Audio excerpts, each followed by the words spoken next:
A reminder you can help support the channel by joining the AMTV Patreon. You can also follow us and keep up to date on Twitter at AdamMartinAMTV, or if you like, you can join us here at AMTV by becoming a staff member via the YouTube membership program.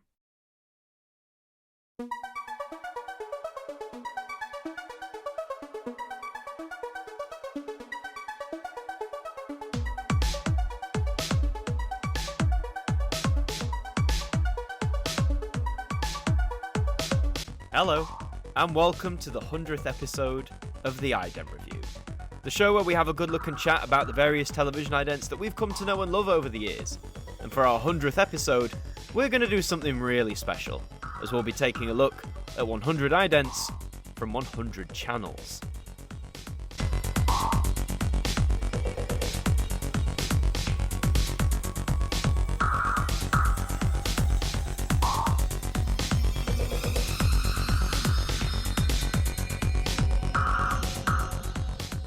Television was invented almost 100 years ago, and in that century of existence, we've witnessed the extraordinary evolution and expansion of the medium that we've all come to know and love so well. And I fully believe that the use of idents, the key banner of presentation for nearly every TV channel, has definitely played its part in that. Now, obviously I couldn't pick an ident from every TV channel that's ever existed, otherwise who knows when this episode would end. But out of the 100 we'll be looking at, where on earth do we start? Well, how about with the company, and in effect the channel that started it all, BBC One.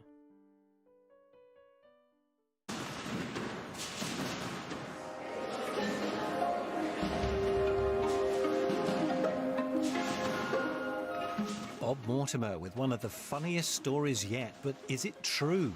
Would I lie to you? The unseen bits from the last series in half an hour here on BBC One.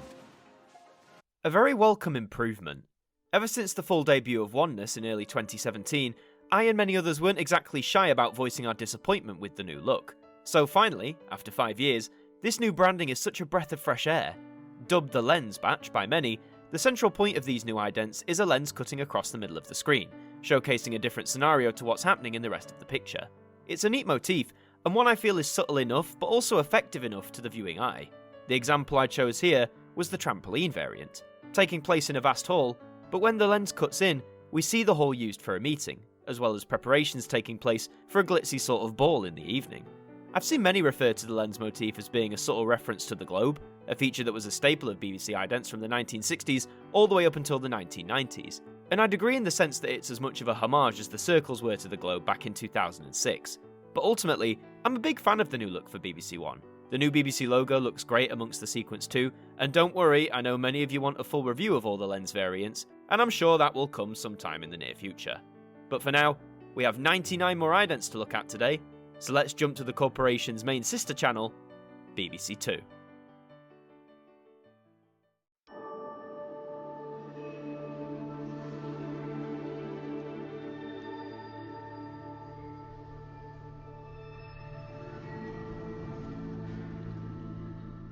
You're watching BBC Two. That should have come with a brightness warning. The curve idents have been in use on BBC Two ever since 2018, and despite some criticising their rather abstract and trippy design, I immediately grew fond of the distinctive style. The curve down the middle of course represents the 2 numeral, but of course it's what's happening around the curve that remains the main attraction. In this instance, we see numerous shapes change their form as various colours sweep through the screen, and the colours used are quite frankly gorgeous to look at.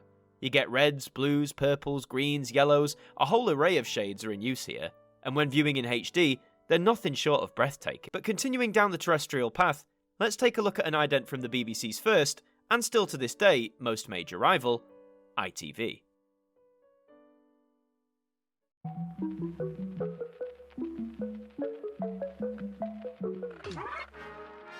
This is ITV. Our next presentation is a new spy thriller starring Joe Cole, with some scenes of violence.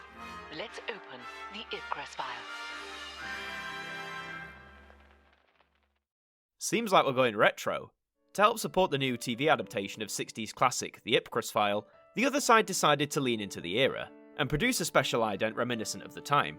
We even get an old ITV transmitter test card, before cutting to an ident that was clearly inspired by the first colour sequence from London weekend television. The orange background, the use of a spinning disc, The new addition of a revolving logo in the centre is quite nice, and overall, the whole thing does feel like it could have existed in the early days of colour TV during the late 60s. I'm not sure why the background swaps colours from orange to green and blue. I think keeping the orange throughout would have been just fine. On the more positive note, I like the way the two white lines shoot in and help form the logo and the accompanying text. It's not often these days do you get to see the ITV name spelt out like that in full, especially in a 60s retro style, and even though it's being done in that retro-esque homage, it remains great to see. But now, let's take a look at what was at one time the new kid on the terrestrial block. And that, of course, is Channel 4.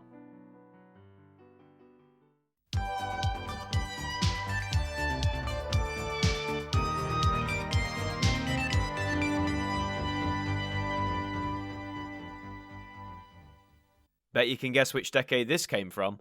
Granted, some factors do give it away. The original multicoloured design of the 4 was in place from the channel's inception up until the mid-1990s, but for me, the dead giveaway is the music. The ident itself is presented in quite an elegant way. Sweeping camera shots showcasing a growing array of candles, all of which make up the iconic 4 before they're all lit, creating quite a striking image to say the least. However, for me, the music absolutely butchers this ident's full potential. The upbeat synthy tunes are easy on the ear, but I just think it's the complete opposite sort of sound to what this sequence would need. Perhaps a more piano-based, slower, maybe even quieter jingle could have benefited this ident in a more effective way. I mean, don't get me wrong, what we do have is really lovely, but the impact could have been so much greater, had the musical choice been a little more accurate. It's always a shame to see a lovely looking ident not reach its full potential, due to one factor letting it down. But let's see now if that issue can be avoided, as we look at the fifth and final main terrestrial player, Channel 5. Now we hand over to the 21.co.uk live casino show.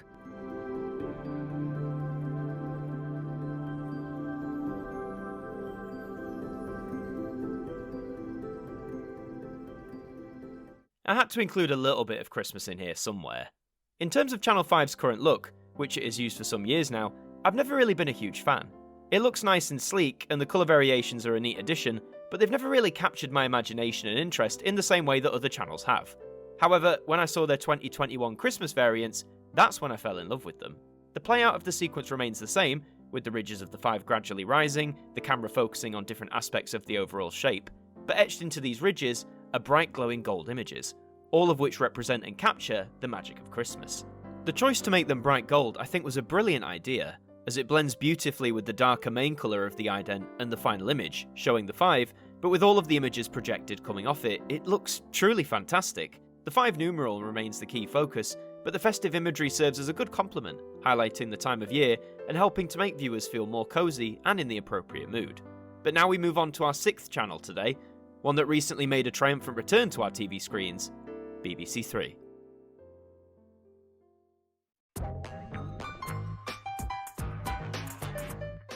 Look, for real, if you can't communicate in relationships, then respectfully, you're done. Putting couples to the test with Love in the Flesh tonight at 10. Look at that rhyme. Speaking of rhyming, is toxic masculinity everywhere? Let's find out in some real bars. This is Toxic Ting, Laugh Lessons. Nice to see the Hands getting new variants already. BBC 3 has only been a conventional TV channel since February 2022, and in these first few months, the Hands have gotten a decent run of support in the form of new idents. This one, Keyboard, continues the trend of utilising the hand characters in fun and quirky situations. We see the 3 play along with the background music, adding new notes that fit surprisingly well. I do wish they perhaps added even more variety though, such as changing up the type of music, or even completely going off the rails. As it stands, it's a fine addition to the new BBC 3 lineup, the pinks and purples of the hands correlating beautifully with the bright green background, but I feel that we're only scratching the surface as to what can be done with these characters, and I hope that in the months and years to come, that BBC 3 can keep pushing its idents to new lengths. But now, let's move over to the other BBC channel that was first born in the early 2000s, BBC 4.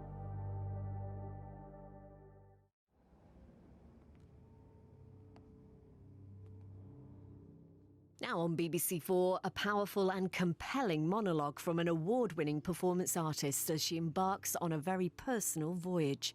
With discriminatory language you may find offensive, this is Salt by Selena Thompson. A lovely new addition to the lineup. Ever since 2005, BBC 4 has ran with the same motif, with the split screen into 4 rectangles, each often containing a slight variation of the image on screen. To coincide with the new BBC logo, the channel got a few new idents, one of which is this, showcasing a painting in a gallery, and one that can change its appearance. As the camera pans across, we see the artwork completely transform into something new, something equally as beautiful as what we started with. The completely smooth sweeping effect is very visually appealing, and the lack of any real soundtrack actually works in this sequence's favour if you ask me. It forces you to solely focus on what the visual stimulus is on the TV screen, and when you're working with imagery as stunning as this, it's hard to draw your eyes away. BBC4 may still be working with a concept that it first introduced nearly 20 years ago, but if they can turn out idents such as this, then I don't see any reason why they should retire it anytime soon.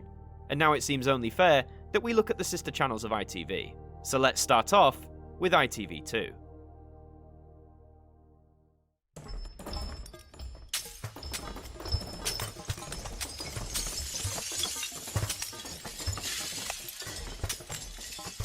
Well, what a smash that was.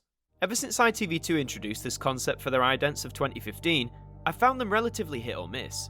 No doubt you've seen several different variations pop up on your screens over the years, and some of them instantly settle in your memory, whereas others come and go, and aren't likely to stick around. The one I chose here, a series of hammers flying into a wall of clocks, I'd argue is one of the better variants. The stark white and reds that make up most of the colours correlate surprisingly well, and seeing these hammers fly into and smash the glass of these clocks is oddly quite satisfying. If anything, I do think the sequence was able to play out for much longer than it does, but ultimately I feel the rapid nature of this, and other idents like it, does work for ITV2. They're not some of the greatest ever made, that's for sure, but they've stuck around for a fair while now, and their appeal must be reaching a fair degree of the viewer base. But can the same be said for the next channel we'll be looking at today? Which is ITV3.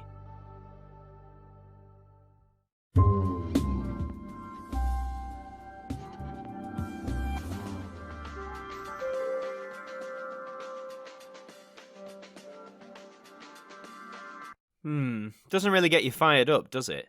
This ident is one from the earliest batch of ITV3 sequences, debuting on screens during 2004. We can see that as the square flies around, we see the words drama and movie standing tall in the background, no doubt helping to advertise the kind of programming viewers could expect from the relatively new channel. But if I'm being honest, if I want to get in the mood for a drama or a movie, this dull swath of blue along with easy listening jingles isn't the way to do it.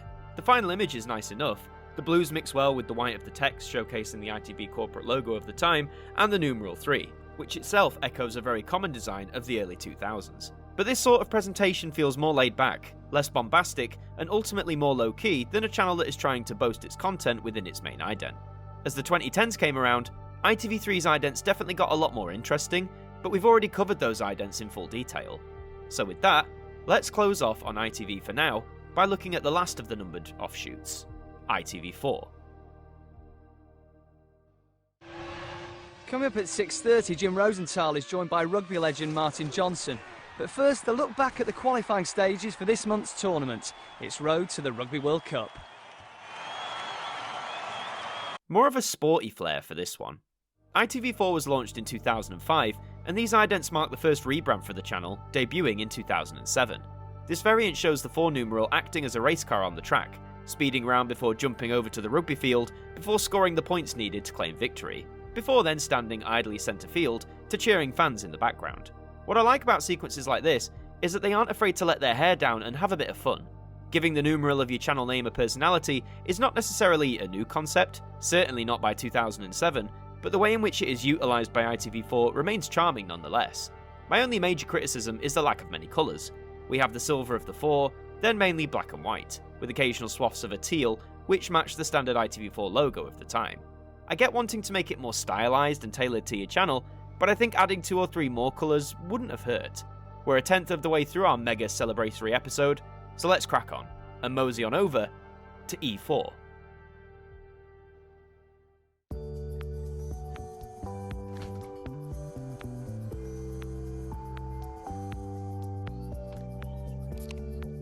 Married, engaged or single, we've got it all covered. And more rules of engagement here on E4.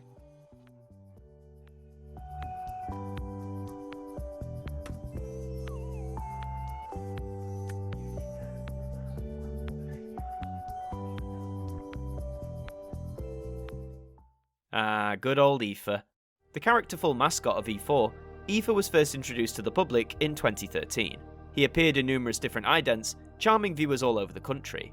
The one chosen here seems to show Aoife at his humble abode, drinking E4 branded drinks while settling down for a night of telly. I've got to say, I really love the design of Aoife. The way he's been incorporated into the E4 logo is almost seamless, and he's a cute little character to boot. I like looking around his cluttered place, seeing if there are any Easter eggs to spot when we get different camera angles. Some would argue that on the face of it, that isn't the most interesting ident in the world, which is a fair criticism, but I would argue it creates that relaxing mood that you want when you're sitting down for a night of easy to watch or trashy TV. There's so many more idents including Aoife from back in the day, and I highly recommend that you check them out. In the meantime, let's dive into one of the Freeview channels now, and take on Challenge.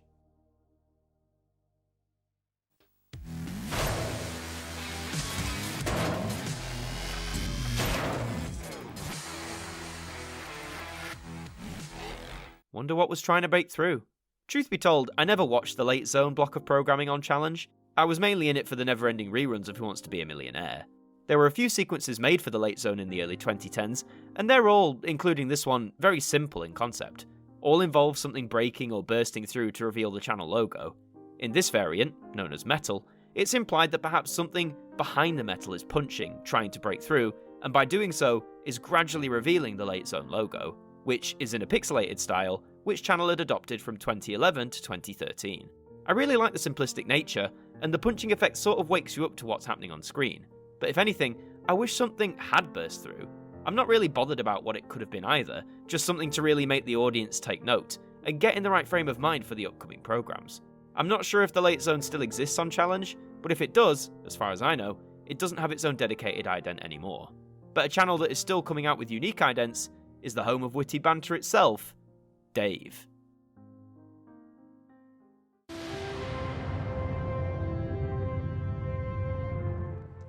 For the last few weeks, we've been teasing you with every episode that's ever been shown. This is the moment we've all been counting down to. Turn it up and enjoy. Brand new and exclusive to Dave, Red Dwarf 10. If you're watching, this one's for you, Phil. Dave is a channel that has absolutely excelled in showcasing comedy programming from both the past and the present. In the early 2010s, it began showing brand new episodes of the hit sci-fi show, Red Dwarf. In 2012, the 10th series of the show, or Red Dwarf X as it was known, was getting ready to air, and as a result, Dave commissioned this special sequence to mark the occasion. The concept is simple. We're in space, and a giant behemoth of a ship, which is organised to spell out the word Dave, flies past our screens, looking quite remarkable amongst the vastness of space. One factor that I do admire is the sheer intricacy and detail that has been given to this ident. The Dave logo, if you pause and look at it, isn't just one 3D shape that has been quickly plastered over a space background. It's been carefully designed with lots of detail to really make it feel like a proper ship, and echoes the similarly detailed design of the titular ship itself, Red Dwarf. I like when channels commission special idents like this to honour a landmark programme, and Red Dwarf certainly fits into that category. Also, if you're a fan of the show, myself and Philip Hawkins run a podcast where we marathon every single episode and give our thoughts, Phil as a seasoned veteran, and me as a first-time viewer. It's called Everybody's Dead Dave, and can be found on Spotify or on Phil's YouTube channel. Go and subscribe to him whilst you're at it too. Now then, progressing on with our own marathon, let's blast out some tunes and switch over to 4 Music.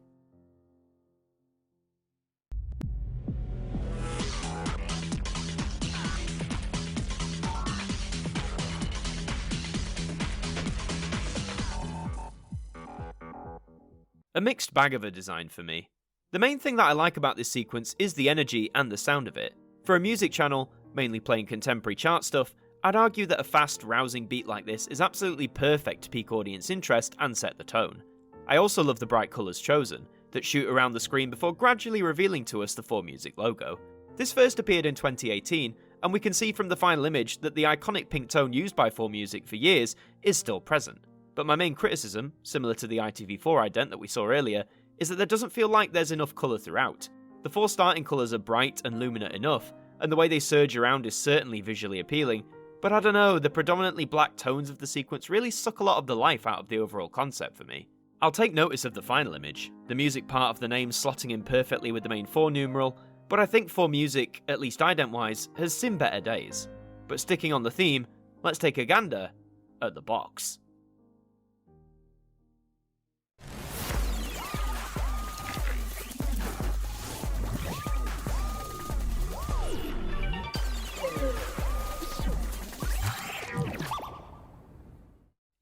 Now this takes me back.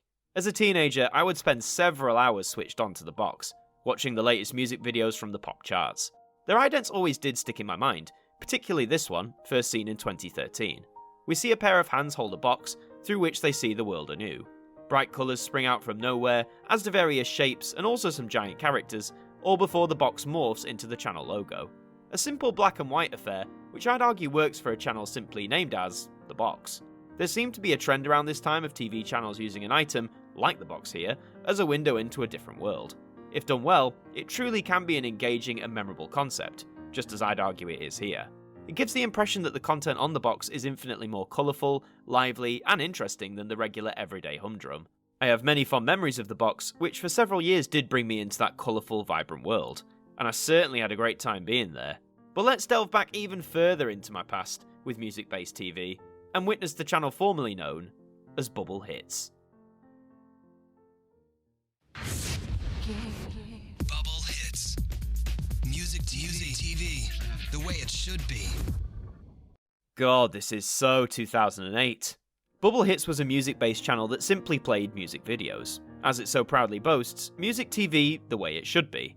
See, around the late 2000s, music channels like MTV and 4Music were beginning to experiment with original or bought-in programming that didn't merely consist of showing off the latest music videos. So perhaps the slogan used by Bubble Hits here is a slight dig against this new trend, and from what I remember, they were the very core of what music TV originally was, merely an outlet to showcase pop videos all day, every day. 2008 is the peak of my time with Bubble Hits, and indeed that's the year that this ident comes from. The design of the sequence in many ways reminds me of the Idents challenge we're using around the same time. Using some silhouettes amongst a brightly coloured background, I'm certain I had something similar on my pencil case in school at the time. May you rest peacefully, Bubble Hits. No one really remembers you, but you were great when we had you. Next up, we venture further afield to take a look at FX. You're watching FX. There's a double dose of cartoon comedy with The Cleveland Show, then Family Guy a bit later. But right now, Roger's got a confession to make. It's American Dad. A brand new UK premiere episode next. Well, that certainly doesn't happen at your local casino. This ident first appeared on FX around 2011, and really goes a length to grab your eye. We see a series of red rectangles fly around the screen, racing around various gambling games, crashing through poker chips, shooting dice into the air, rolling around the roulette wheel, all key pieces of casino-based iconography. The final image shows one of the red shapes displaying the FX logo, which looks nice and striking all in white against the sleek red.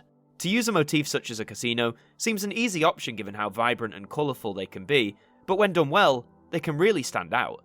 I feel this ident is a good attempt, but it feels like there's just something missing for it to really achieve its greatest impact. It could be the use of even more colour, the incorporation of different games into the mix, I'm really not sure. But as it stands, if this ident was created to be part of an FX rebrand, I'd argue it succeeds in grabbing your attention, just like the primary purpose of a casino. But let's move away from the gambling table, and into the realm of the weird and wonderful, with Sci-Fi.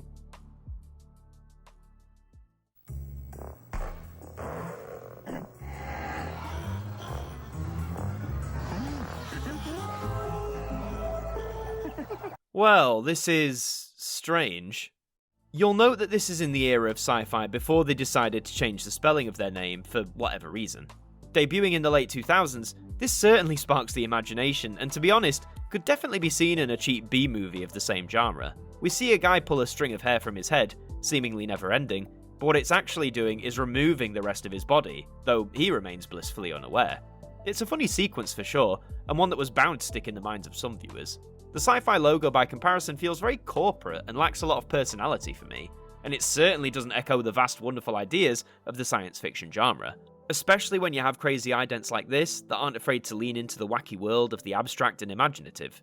Sci-Fi would change their branding, and their name technically, but it's up for debate whether their idents got better or worse. But science fiction is prevalent in films, so it only seems fitting that our next ident is from film 4.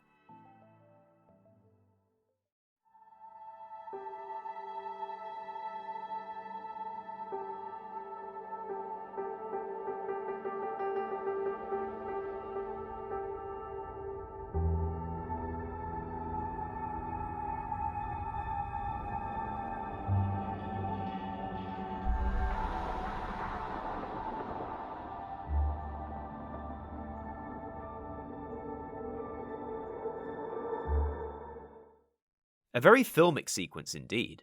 The scene is a staircase, and as the picture moves ever quicker, it echoes a strip of film moving through a projector, showing a slightly different image with every passing frame. As the frame does pass, we see the Film 4 logo start to form, before a piano eventually appears, falling closer towards the camera.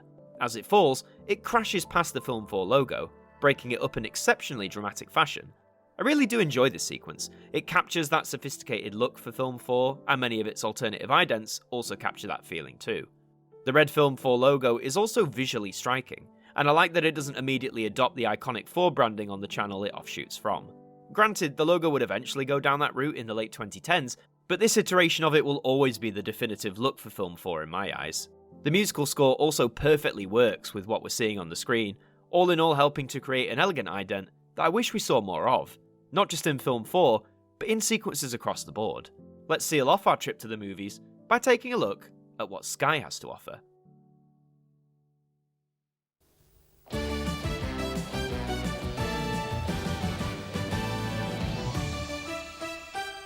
This is Sky Movies Plus, part of the British Sky Broadcasting Network. I'm sure this'll take some of you back. It's hard to ignore the impact that the Sky brand had on viewers who could access it both in the 1990s and later the 2000s. In the early days of what would become a juggernaut, the idents of Sky and its offshoots contained a lot of charm and also a lot of appeal.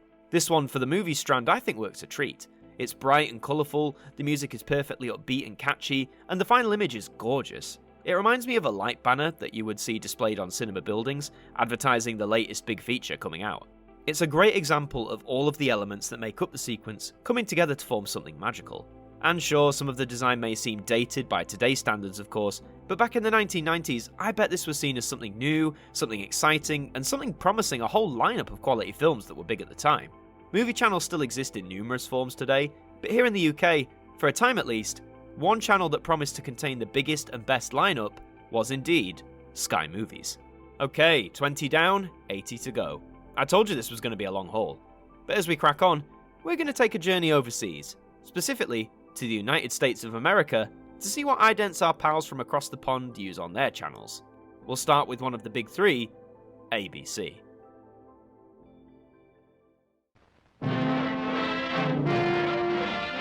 This is an ABC color presentation.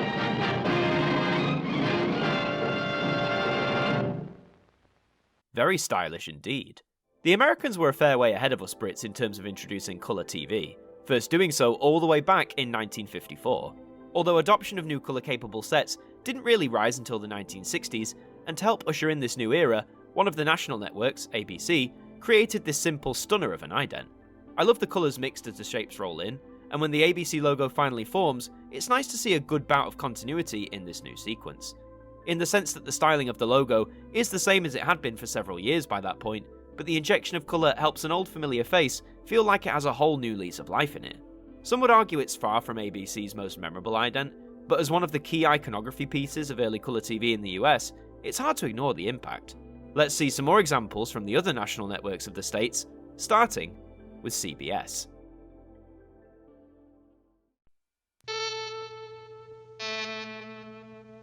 CBS presents this program in color. Ah, the good old eyeball. CBS is a US network that has lived long in the memories of not only Americans, but audiences worldwide. The iconic eyeball symbol representing the brand for decades, and it's fair to say that their ident to help promote colour broadcasting is just as successful as the effort we saw from ABC. The CBS letters dropping in, accompanied by that electronic jingle, the eyeball zooming in, transforming the white letters into the glorious 3 primary colours of TV, it's just a fantastically designed sequence.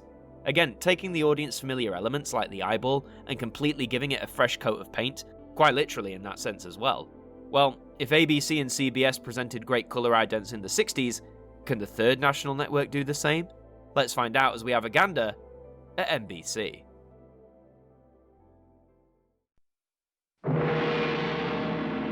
The following program is brought to you in living color on NBC.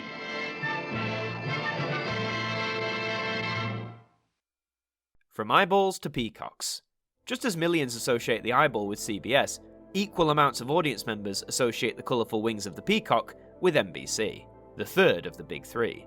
Out of the 3 early colour idents we've looked at from the States, I would argue that this is my favourite. Seeing the peacock spread its wings, which quickly burst into glorious colour, the continuity announcer's words perfectly punctuating what we're seeing on screen, I can only imagine that viewing this ident on a colour set back in the 50s or 60s must have been quite breathtaking. The few seconds where the colours flash about the peacock's wings is a nice extra touch, truly showcasing how mesmerising the new colour world can be. But it's clear from these three idents that the national broadcasters of the USA were determined to showcase the wonderful world of colour to audiences, really doing their utmost to convince them to purchase a new colour set. It's a shame that many modern day TV idents don't go out of their way to present themselves as gloriously as this, but you've got to admit, the Americans did a damn good job with this one. Let's stick around and have a look at another iconic name in US television, HBO.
Absolutely stunning.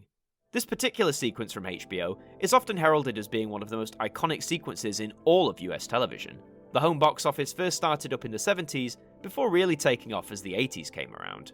This ident, first seen around 1982-83, quickly became synonymous with the various feature presentations that were showcased on the channel. Starting off looking into an everyday living room, before zooming across town and into space, the glorious silver HBO logo coming closer into view. If the styling of the logo isn't iconic enough, the music that accompanies it is equally as memorable. We finish by going inside the logo itself, the feature presentation moniker becoming viewable to us, concluding the rollercoaster ride of a journey that this ident presents us. Simply put, this whole sequence is an absolute triumph, from the attention to detail in the model work, to the way the visuals and music blend together perfectly. It's no wonder that when people discuss HBO, many continue to bring up this iconic ident. Let's move on now to another channel that originated in the US, by looking at the CW.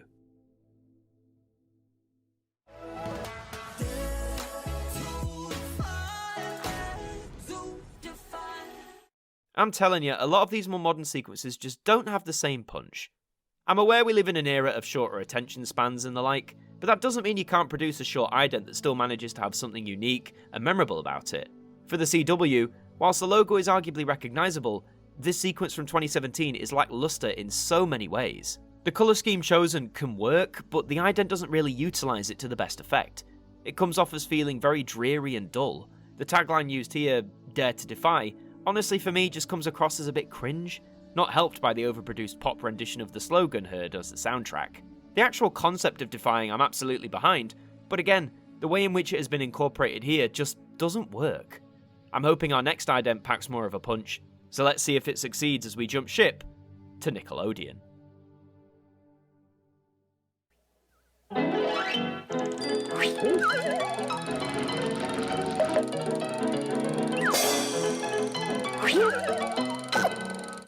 Now, that's how you showcase a creative ident.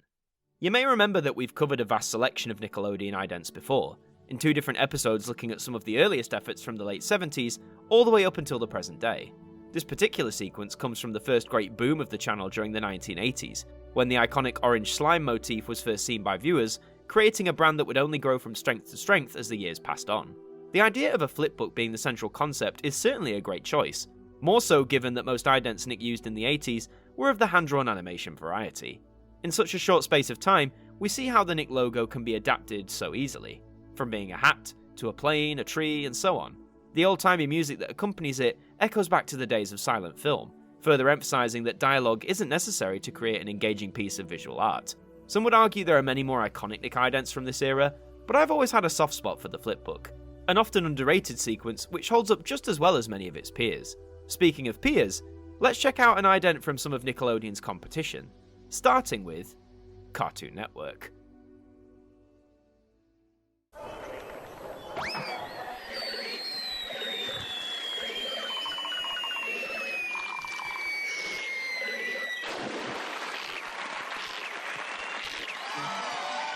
Now this one I used to see all the time.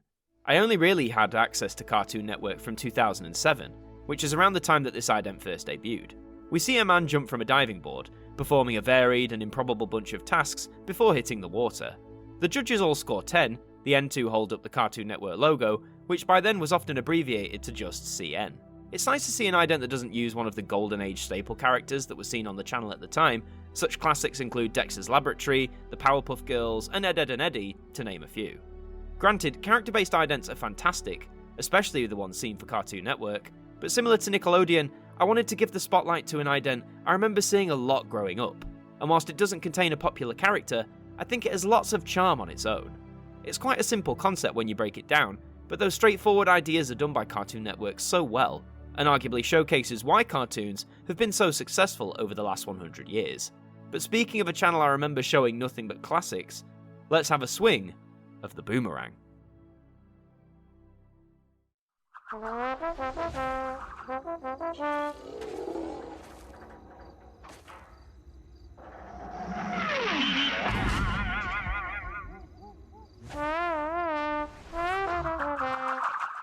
Perfectly echoing the classics.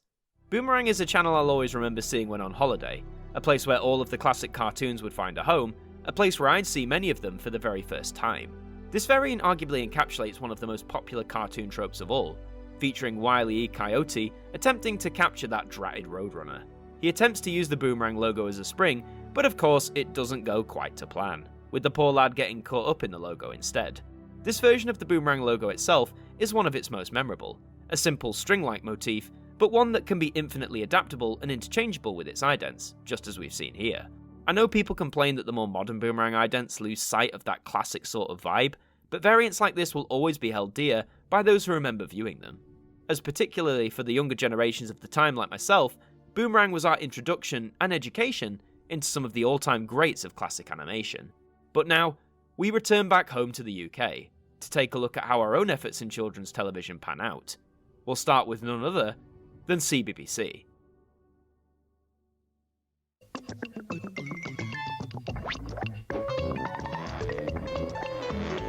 Thought I'd go a little bit classic with this one.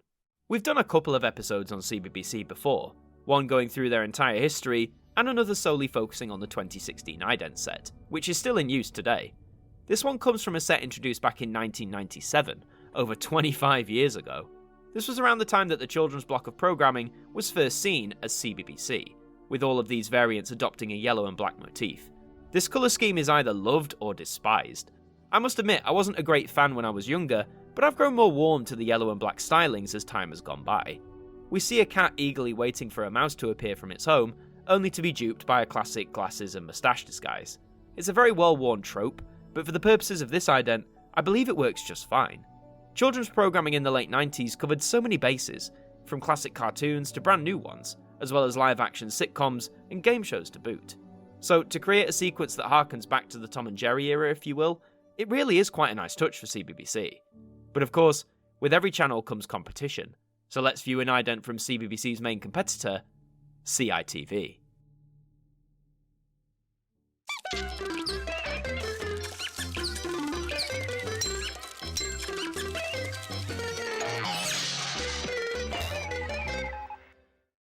Thought I'd continue on with the mouse motif. Like with CBBC, we've covered CITV before, mainly the idents from the 2010s. However, this ident comes from a set first introduced in 2009, which was after my time with CITV, but I believe really works a treat. A lot of the idents from this set don't really work for me at all. They feel too flat and bland compared to what CBBC was doing at the time. But this one actually feels more unique, with a great deal more effort and detail placed within it. A wind-up mouse spots a brightly coloured piece of cheese, emerging into the all-metal landscape to try and grab it. Of course, being situated in a mousetrap, the trap itself is sprung. The mouse seemingly avoiding certain doom, however, by hopping on top of the cheese, thus forming the CITV logo. The logo itself looks fantastic in cheese form, very charming indeed, and the mouse's ears representing the TV antenna is a really nice touch. I love sequences like this, to be honest, ones that aren't afraid to take the time to present us with a mini story, no matter how familiar it may seem. A mouse searching for a piece of cheese is a tale as old as time, but the way in which it reveals the CITV logo is arguably one of the biggest successes from this entire set.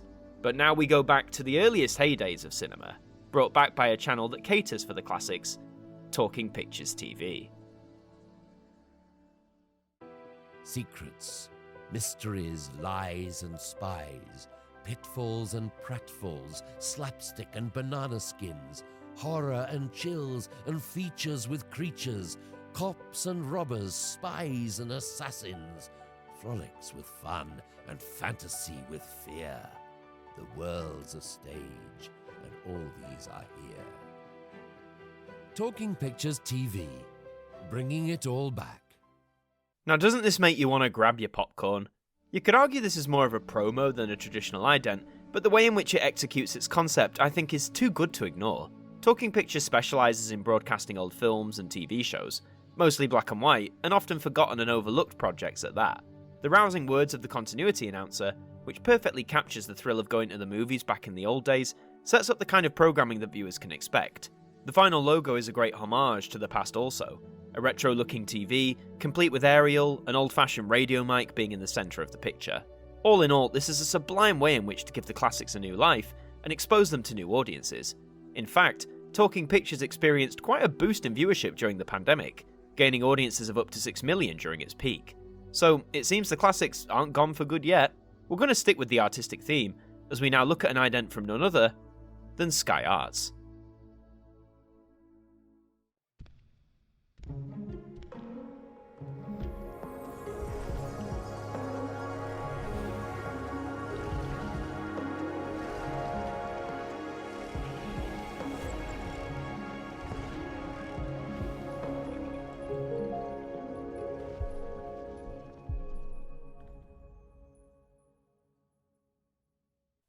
Yes, abstract art. Sky Arts is a channel that I find often gets overlooked by audiences, often containing some real gems in terms of its content. This particular ident sees a lovely Dalmatian running down a corridor, shaking some black paint off its spotted body. This black paint eventually turns to different colours when it hits the surface, with the Sky Arts logo gradually filling in as the sequence plays out. It's a very soothing and easy to watch ident for sure, the musical accompaniment being just as calm and relaxing on the ears. The paint splatters remind me a lot of various pieces of abstract art, pieces that don't have a clear goal from their inception, but simply allow creativity and imagination to take hold. I wish there wasn't as much white in the picture as there is though, but for the purposes of this ident, the paint splatters are a welcome vibrant shift, that's for sure. But as well as experiencing art, television also serves to educate. So let's shift on over to Quest. The engineers behind an ingenious aircraft now, a plane that can take off and land almost anywhere. In the first ever How Do They Do It double.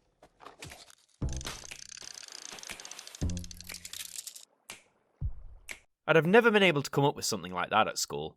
Quest is part of the Discovery Network series of channels, and this particular sequence from 2018 is very interesting indeed.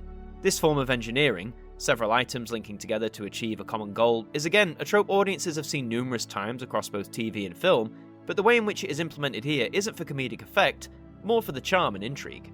The Quest logo here itself I'd argue is a bit of a letdown. The yellow is striking enough, but the logo in my view leaves a lot to be desired, looking more like the location symbol you see on your phone rather than standing for a TV channel. I don't have much else to say on this one, only that the sequence of events that eventually lead to the fishbowl being revealed is easily rewatchable, and makes me want to check out some of the programming Quest has to offer. But from engineering to shopping, get your wallets out for QVC.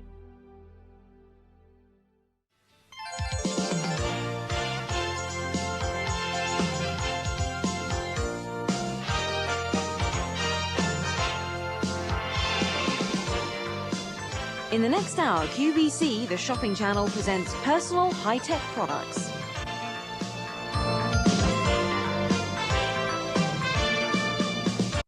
God, if it ain't half tacky.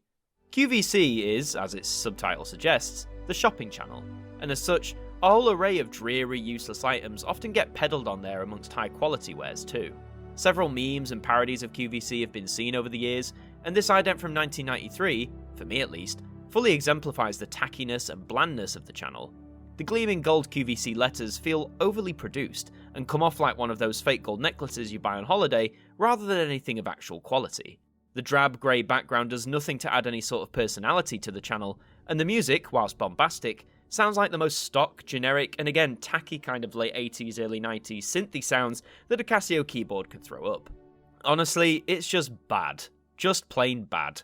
No mincing words or fluffing the clouds. It seems as far as channel presentation goes, in the early 90s at least, QVC placed little to no effort in how they would be seen by the millions of viewers who decided to tune in. But we'll move away from the bric-a-brac and into some higher quality programming, courtesy of drama.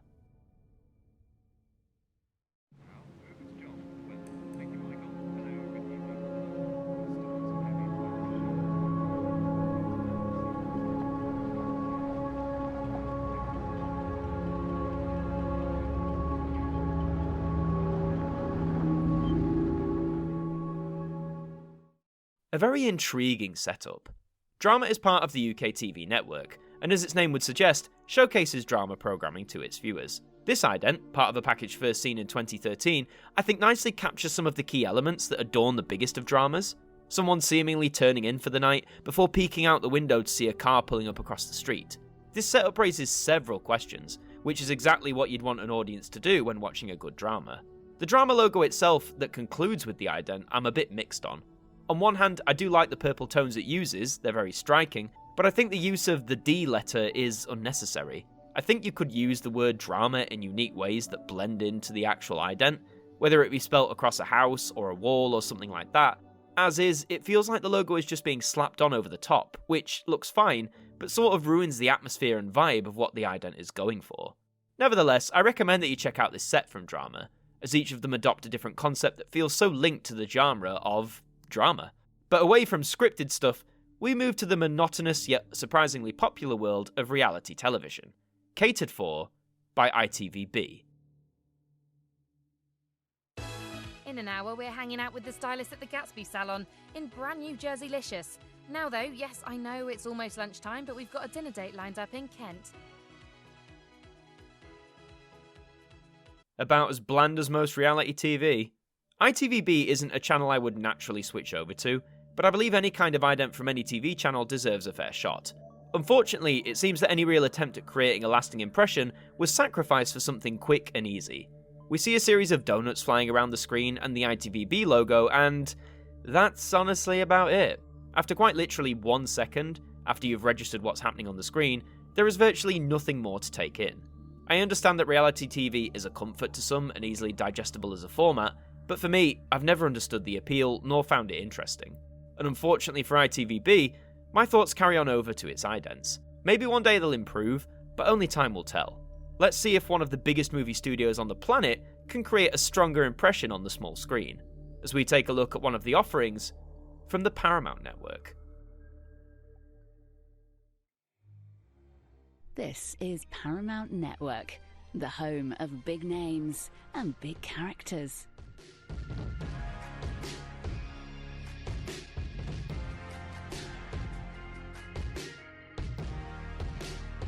Not what I expected, that's for sure. Paramount Pictures is one of the oldest and most recognisable movie studios in the world. Its familiar iconography of distant mountains surrounded by stars has been a staple on cinema screens for decades, so it only makes sense that those symbols be carried over to the Paramount Network on TV. At first glance, I like the concept that it goes for, showing us the individual elements of the Paramount logo, shifting by on screen like frames going through an old movie projector. Whilst it's an intriguing beginning, the final result leaves a lot to be desired for me. We get a short glimpse of the network name under the familiar logo, before that's abandoned for just the text. I'm surprised no image supplements the text here. It really feels like a missed opportunity. Instead, just text across a vast background.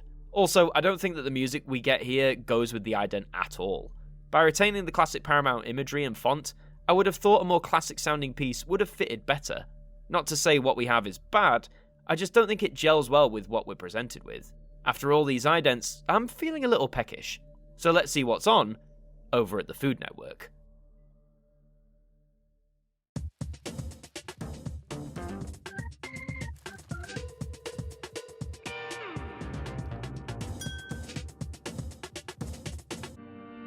Well, if that doesn't work up your appetite. It seems that for the Food Network, the Idents showcase exactly what the channel stands for, that being food, and a good deal of it. This particular variant focuses on chocolate, and all the rich wonders that can be drawn from it. The final background in particular does the job just right. Seeing gallons of chocolate swirled around has always been a soothing and appetizing sight. In fact, it evokes memories of the opening sequence from the 1971 film, Willy Wonka and the Chocolate Factory. The sequence is incredibly simple, as are all the other variants that focus on different kinds of food, but for a network whose programming centres around just that, it makes you wonder what else could have been the main focus. But now we're going on another trip. We've mainly focused on the UK and US so far, but now we'll take a trip over to Ireland for RTÉ One.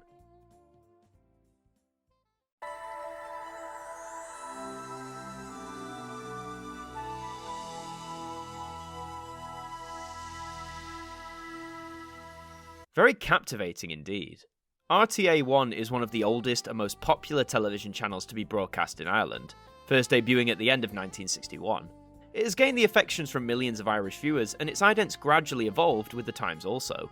This sequence, first debuting around 1995, is a real stunner. We see the RTÉ logo submerged beneath water, before giving way to the word one, which is spelled out in a very sophisticated font. The final image has a beautiful mix of blues and greens, with a musical score that perfectly punctuates the calm, yet alluring tones of what we see on screen.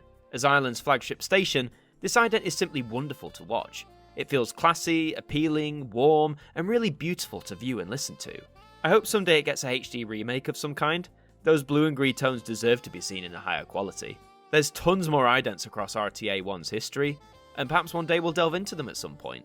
But for now, we certainly have a winner here from across the water. However, now it's time for things to take a more horrific turn, with a twisted spin on the holiday of Christmas.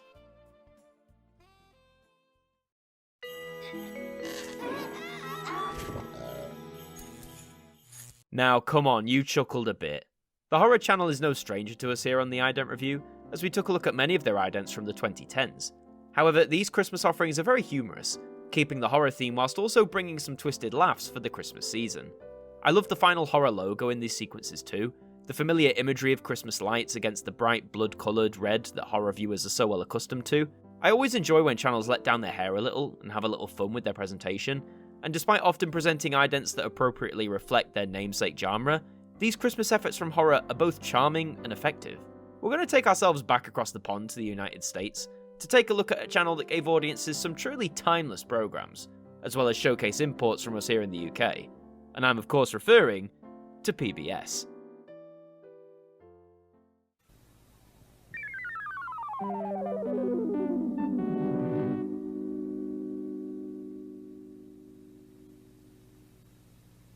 An instantly recognisable symbol to millions of Americans. Largely taking over duties held by National Educational Television, or NET, PBS really began to have its profile raised during the 1970s.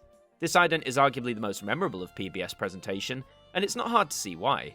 The letter P forming the face, the multicoloured lettering, the ordering of the station's name underneath, all accompanied by an oh-so-70s electronic jingle that many still hum when the station is mentioned today. You can make the argument that the ident is heavily dated and firmly rooted in the 70s when you view it today, but I'd argue that the initial impact it first had has helped it remain timeless throughout the decades. There's a reason why you still see the PBS face in its current branding. It's because this sequence really helped cement an identity for the fledgling network, one that would continue to provide high-quality programming as the years went by. But if you grew up in the 80s, 90s, and 2000s, one name may ring the loudest in terms of extra cable channels that you could get for your TV.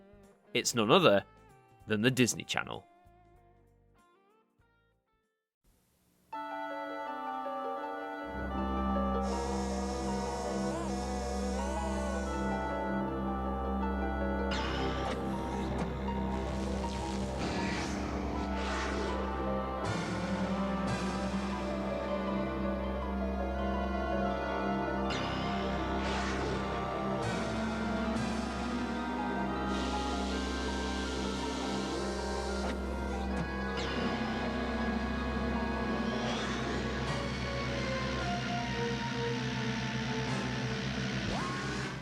Bet you weren't expecting that from the House of Mouse. The Disney Channel first launched in the US back in 1983, and this ident certainly comes from that decade. Sci-fi or horror fans may clock pretty quickly that this sequence is parodying The Fly, an excellent film originally released in the late 50s, but experienced a revival after a 1986 remake starring Jeff Goldblum. For anyone unfamiliar, the premise is that a scientist is experimenting with teleportation, but when a fly enters the booth with him, their cells are essentially spliced together, resulting in a rather gruesome transformation from man to fly. This ident is clearly taking its cues more from the 1986 remake. A gloved scientist, presumably Mickey Mouse, is trying to transport mouse ear hats with little success. With its last one, a fly, well, more like a wasp-looking creature, enters the booth to combine with the hat, ultimately resulting in the Disney Channel identifier. One that turns to show the red eyes of the insect before zooming towards the screen, which did make me jump the first time that I saw it. I really enjoy the ident in concept, especially with all the references and callbacks to The Fly, but for what was primarily marketed as a kids channel, this sort of homage feels extremely odd, if not a little jarring. Sure, there is none of the gore or gruesomeness seen from the film, but it just baffles me that this got approved for the airwaves. Though I'm glad it did. It's a clever little sequence that I'm sure will provide some element of nightmare fuel to some of you. But we move back to the UK, and some of our earliest efforts in satellite television, courtesy of BSB Galaxy.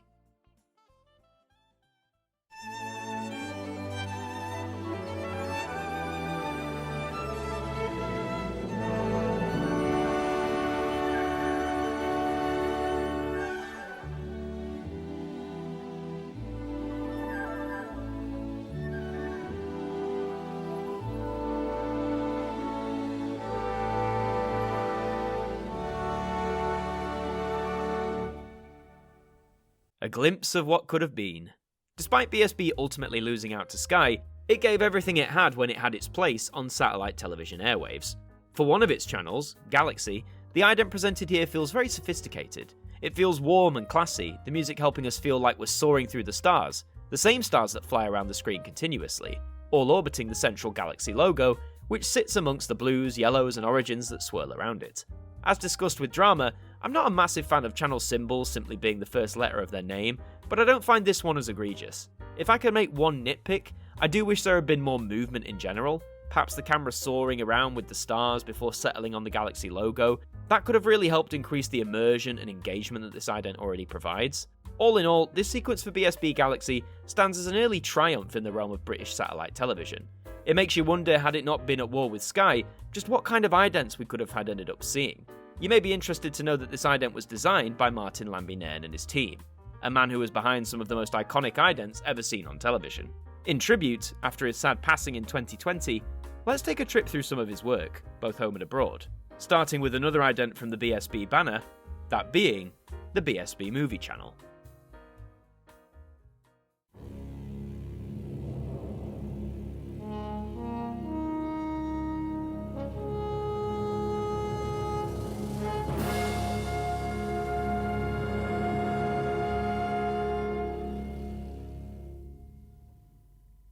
An interesting idea for sure. There's not much to say for this one in terms of its concept. The camera pans towards a statue, presumably housed within a movie theatre, carrying the letter M. A projector shines on, revealing the name of the channel and the BSB logo. It's a very beautiful final image, one that communicates across the grand eloquence of the cinema, at least in its earliest days. Like Galaxy, the movie channel for BSB carries the first letter of its name as its central image. I prefer this one greatly to the G in Galaxy. It feels less obnoxious and is subtle enough that, yes, you do notice it, but it ultimately doesn't take away from the overall package. Rather than the overt bombast that Sky was going for with its movie strand, it seems BSB went for a more low-key approach, one in which it wanted to focus on the sophistication of going to the movies rather than the fast-paced excitement modern blockbusters can conjure up. But from the movies, let's shift our focus to music and look at BSB's dedicated channel to the medium, the Power Station.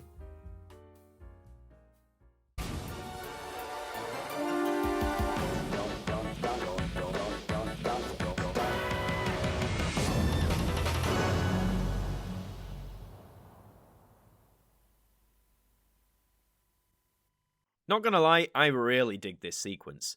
The industrial feel that this ident gives off is very reminiscent of a lot of the visuals seen in music videos around the turn of the 90s, and it's all very fast-paced, not letting up for a second, again, similarly to a lot of the music that was dominating the mainstream charts. The tree growing with metal parts hanging off it I think is a really nice visual touch, and the soundtrack is unusual but very fitting to the visual, once more echoing the industrial type sound and feel. The final image for this ident is also fantastic. It's an amalgamation of several different parts and scraps, where you're able to make out a P and an S in the centre, obviously being the initials of the channel. The font used for the power station name feels very low-key, but I think that further adds to the raw industrial nature of the package as a whole. The power station wasn't a channel I was aware of, but now I'm really glad I've come across it. One of Lambinen's best efforts, if you ask me, and easily my favourite of his work for BSB. I've got one last BSB related sequence for you today, so let's see how they catered for younger audiences via Galaxy Club.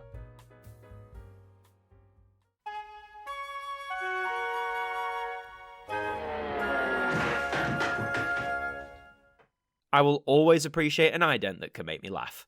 The idea of a generally calm sequence being ruined by something going catastrophically wrong is a concept I wish we would see implemented more regularly by TV channels. The chances for comedy are endless, and when done well, it really creates quite the impact. This effort from BSB Galaxy Club does just that. Seeing these bright colourful letters running in is charming enough, only for one of them, the L, to go crashing in the background, tearing the tapestry and causing the Galaxy name to come tumbling down. The first time I viewed it, it genuinely did get a chuckle from me. The timing, the way it all unfolds, it's just quality slapstick more than anything.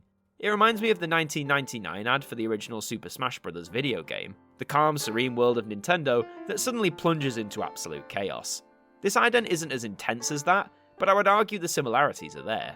Simply put, when done right, organised catastrophe can work quite a treat. But as mentioned, Martin's work didn't just materialise on British television. Together with his design firm, he would craft idents for broadcasters the world over.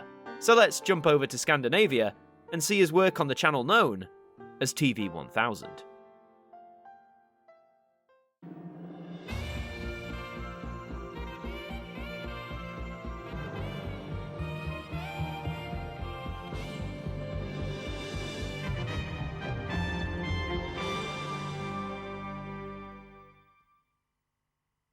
Who knew this could be so appealing? As you see here, this 1991 ident for TV1000 merely consists of thousands of plastic ones and zeros falling from the sky, only to crash to the bright white floor. If I just described that to you without visuals, it would most likely sound rather dull. However, what we see, for me at least, encapsulates what I remember about the 1990s, a time when everything seemed to get brighter and more colourful, a more carefree attitude was emerging, and the media often reflected that in some corners. The music chosen also emphasises this feeling, creating an appealing, comfortable atmosphere right before your favourite programmes. Furthermore, using real plastic numbers as opposed to 3D models made in a computer look far more appealing to the eye against the stark background, as opposed to if they had been made digitally. A shining example that sometimes the old methods often work out the best.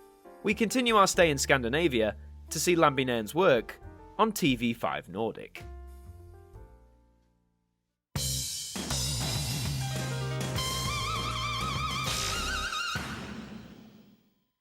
Very artsy indeed. TV5 Nordic tasked Lambinen and his team to craft idents that reflected their shift to more general family entertainment. As such, several variants were created to cater to different kinds of programmes. This one I've chosen here reflects the theme of music, with cymbals, piano keys, trumpets and so on, all of which pushing the volume up to maximum, before the channel logo crashes in from both sides. The black and white look is really hit or miss depending on your preferences. Had these sequences been a lot longer, I probably would grow to dislike it. But since this ident is rather short, the black and white look helps add a sense of style and flair, corresponding beautifully with the various instruments we see on our screens. The final logo is less of a success for me though. Whilst I appreciate the monochrome motif, it comes across as a bit hard to read, at least for my eyes. The red ring is a nice touch, helping to really make the logo stand out in the image of the picture, but I think rather than splitting the colours down the middle, a different arrangement of the tones would have worked in its favour better. Still, it's a very stylish ident with several variants, which I recommend that you check out. But from Scandinavia, we now move to Germany, to see how the Lambinen team reinvented the former pop music channel known as Tele5.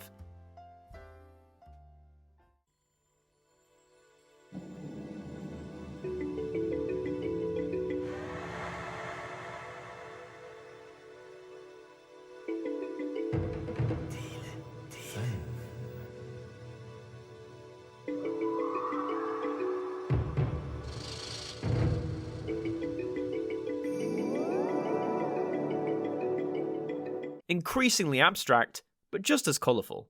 It was said that when tasked with reinventing the look for Tele5, that the designers took inspiration from the lavish stylings of German magazine print graphics, and if this sequence is anything to go by, they were working with some trippy stuff.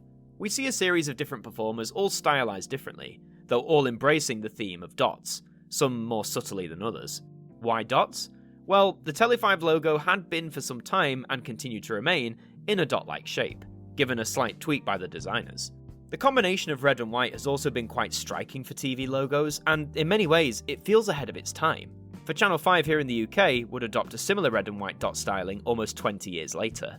On the whole though, despite the abstract nature of its concept and design, I really dig the dot motif. I enjoy seeing these performers decked out in those different paints and markings. It sparks the imagination, it ignites your interest, just as any good TV ident should. So whilst it may not work for everyone, I'll always admire a unique bit of creativity, no matter how out there or wacky it may appear. Our next ident, however, may appear a bit more traditional, and certainly is a name familiar to UK audiences, but it was a service that served the entire world, specifically the BBC World Service.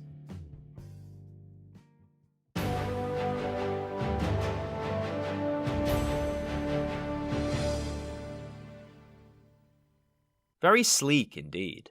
The World Service has been around for a long time. Throughout the years it has continued to evolve across both radio and television, and as such, in the 1990s, their presentation was designed to reflect that. We see the different flags blend across the screen, different parts of other flags such as stars and stripes also cropping up here and there, before giving way to a clear blue flag, which bears the metallic looking BBC World logo in gleaming silver. Despite some flags being identifiable more clearly, most of the time it's merely the different elements of them flying around, which I quite like as a motif. By not showcasing definitive flags clearly, it carries the idea that the BBC World Service does in fact cater to anyone, anywhere, rather than specific countries. You could debate forever as to how true that remit actually is, but as an ident concept, I think it works really well. The music doesn't feel too doom-laden either, as some news channels can do, but communicates a seriousness and confidence that when you're watching, this is the real deal, and of a fairly robust quality when it comes to news. That's the 50th ident we've looked at today, so we're just about halfway there.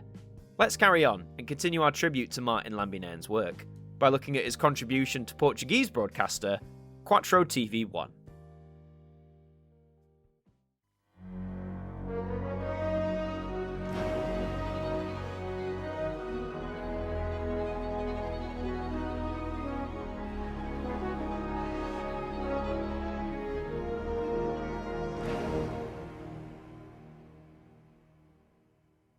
A very interesting choice. To many when first viewing this sequence, it may come across as rather bland, a four-shaped symbol billowing on the sails of a ship at sea. However, with a little context, the choice actually becomes quite inspired. In the early 90s, Portugal was to receive its third and fourth TV channels, the latter becoming known as Quattro, neatly echoing the fact it was the fourth channel, and the symbol is actually an interpretation of one synonymous with Portugal, the Magellan Cross. This symbol was often seen on the sails of Portuguese ships, so Lambinene and co simply connected the horizontal and vertical so that a fourth symbol could be created. To honour their heritage, placing the new symbol on a sail seemed fitting, and it was all done in live action, no computers required here. It's a shame that to fully appreciate the ident, you have to know the context of what it's paying homage to, but for the intended audience, the Portuguese, I don't think this would have been an issue at all. And it shows that even as the 1990s rolled on, live action idents still look just as good, if not better, than anything designed digitally on a computer. By the middle of the decade, Lambinene and his team would take their endeavours to the Asia-Pacific region, and specifically a new channel for part of New Zealand's Sky service, Orange.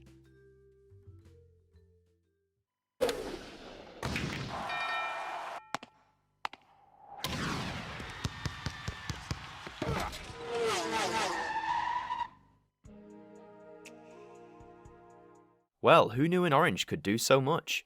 When creating the identity for this new channel, the designers observed that existing New Zealand channels relied on initials, numbers, or descriptions for their presentation. So the idea was to go left field, to not rely on any of that, and simply go with a recognisable image, but one that would get audience interest. In this variant, the orange represents everything that is presented. Golf, snooker, a bell, a watching audience, a basketball, racing cars, quite literally anything.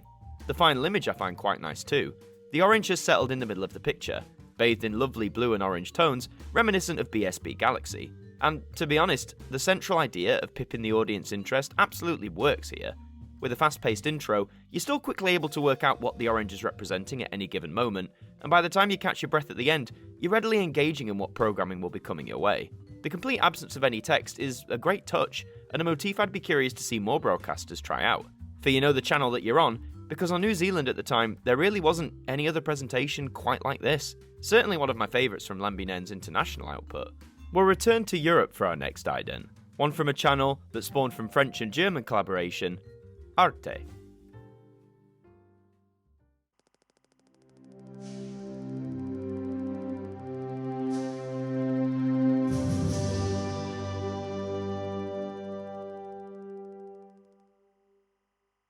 Now, this feels like a classic sci-fi film. Lambinen's task with ARTE was to make it come across as less elitist and closed off, giving off less vibes of the opera house and art gallery, and more of culture that the everyday French and German person could identify with more easily. This is one of several variants that tried to echo the theme of programming that was shown on ARTE. This one focused on films. We see a woman who is revealed to be half human, half movie projector, the different elements of the machine being expertly crafted onto her head. It certainly evokes very early science fiction movies, particularly Fritz Lang's 1927 classic, Metropolis. I also like that for a few seconds, the screen flares up in negative, a common effect seen in black and white media, and of course an important part of the film process. It's a beautifully crafted sequence, and in my view, reflects the great creativity ARTE claimed to showcase, whilst also making it feel very accessible to the everyday viewer, rather than feeling closed off or elitist. Definitely check out the other Lambinen-made idents for this channel too. We return to the UK now, but focusing on Wales, and the Welsh language arm of Channel 4, S4C.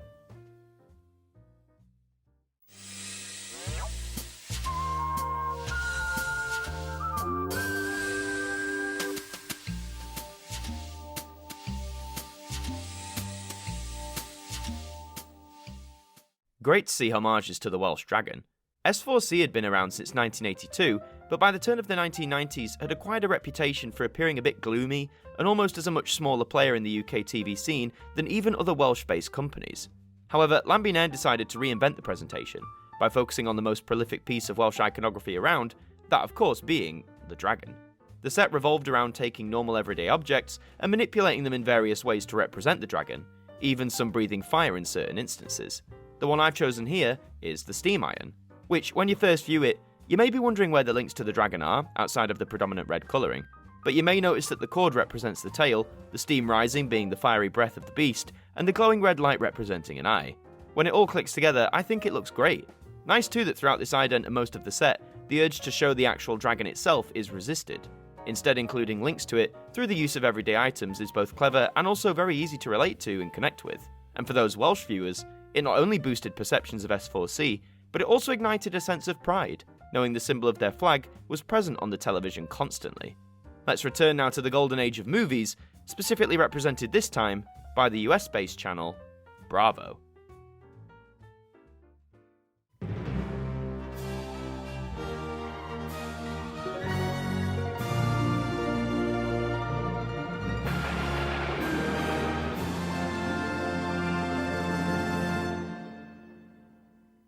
Now, doesn't this just ooze classic? In the early 90s, Bravo was a channel dedicated to primarily showing old movies and television series to a loyal audience. So the brief seemed simple, doesn't it? Create something that evokes that golden era of Hollywood, whilst also feeling unique and distinctive, rather than feeling pastiche. And I think the results are absolutely stunning. Bathed in the black and white tones of old, we see this monolithic building standing high amongst a cityscape. An antenna at the top beams out, reminding me of old school radio imagery. Spotlights fly across the landscape before we see the Bravo logo emerge, appearing in a very 50s style typeface that feels both vintage yet also quite new and fresh. Its arrival is punctuated by several spotlights at the top of the tower switching on, with the musical score building to a marvellous crescendo. And by the time you see the final image, it really is a frameable one to say the least. Steeped in detail, gloriously embracing the era of which the programming harkens from, and ready to present it all for a 90s audience, consisting of those who may remember the time, but also those discovering these old properties anew. Definitely one of my favourite 90s idents, and also one of my favourite from Bravo.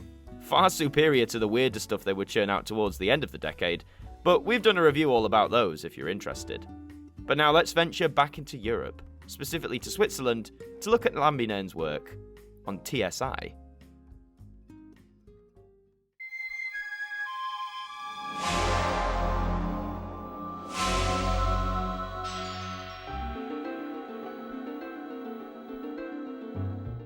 Certainly very striking. TSI was a broadcaster that catered to the Swiss-Italian region of audience members within the country, having floundered for several years behind Italian-based broadcasters who were airing in their territory. The designers abandoned a cold computer-generated ident in favour for something tapping into the local culture.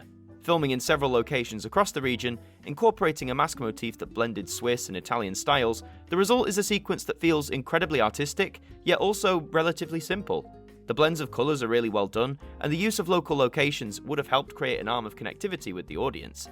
The TSI logo remains on screen the whole time, compared to appearing at the end, as is typical with many TV idents. I think in this instance that choice pans out. It's an ever-present element that doesn't distract from what's happening on screen, but feels important enough to remind audiences the channel they're switched onto, the symbol of the Swiss Broadcasting Corporation being heavily recognisable to the audiences tuning in. But now we come to a channel that served Europe as a whole, and was the first in terms of showcasing business news in a dedicated and reformed fashion. Say hello to EBN.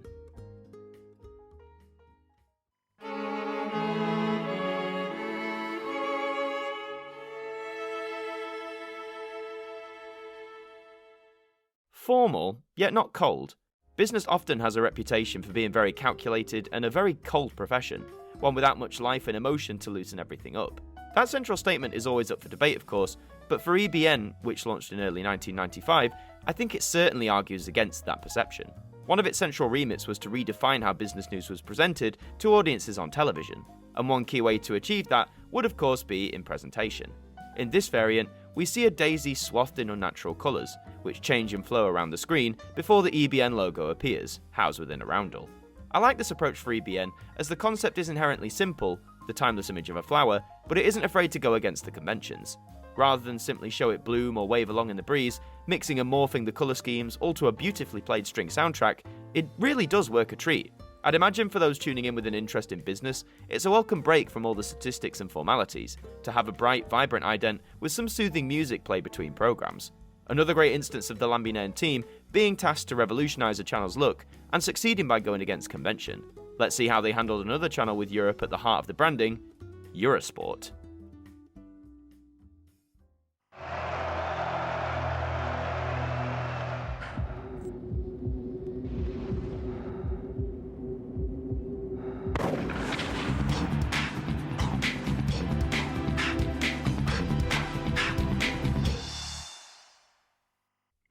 Not too sure on this one.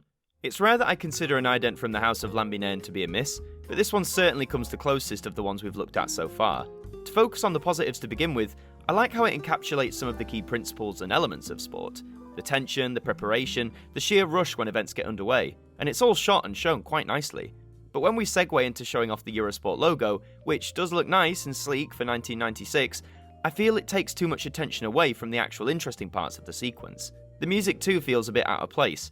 Sure, it's contemporary for the time and certainly quite funky, but considering we're focusing on the tension and excitement of a sporting event, and then we've forgotten it in a favour of letters shooting towards the screen, I just think more of the ident could have been made on the sporting sequences as opposed to the lettering that makes up the final logo. Not a complete disaster by any means, but one that looks and sounds a trifle misguided in what it wants to communicate across. We're going to zone in now on the beautiful country of Norway, and Lambinaine's contribution to their first commercial satellite and cable channel, TV Norge.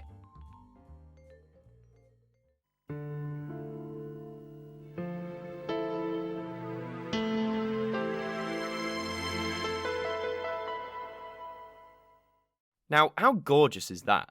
Before I start gushing, TV Norge was first launched in 1988, and as mentioned, was Norway's first commercial satellite and cable channel, becoming successful quite quickly.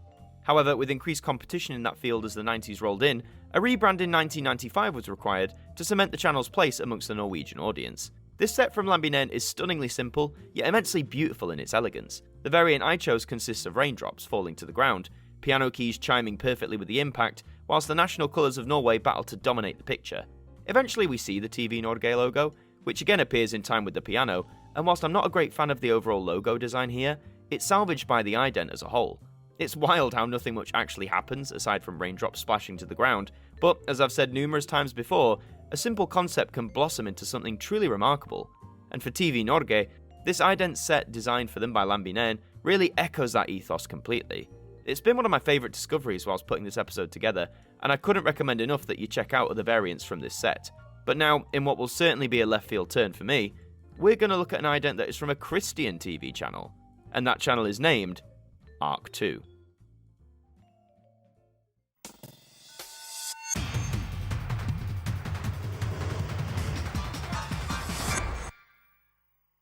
Bet you weren't expecting that from a Christian channel, were you? ARC 2, or possibly ARC Squared, was launched in the UK in 1996, and despite it being centred around Christianity, attempted to present itself as more modern, questioning, and entertaining to its viewership. This particular variant was designed with the teenage or young adult demographic in mind, which apparently calls for lots of bright colours, flashing imagery, and dance-like music. Don't get me wrong, I'm for all of these things, and particularly the visuals are quite striking and mesmerising, but I'm not sure whether it's all a bit much in the short time frame it delivers itself in. The central symbol of a light bulb reportedly represented the Christian concept of light in the world, so it comes across as subtle enough, I guess, without feeling like you're having evangelical messages shoved down your throat at point-blank range. When you pause during any frame of this, you'll be left with an image that appears quite visually striking, but again, when viewed in quick succession, it feels more like a weird acid trip compared to a television ident.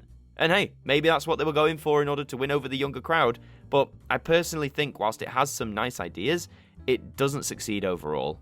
We're going to move to Belgium now, a country that has a special place in my heart, to take a look at an ident from a channel known as KA2.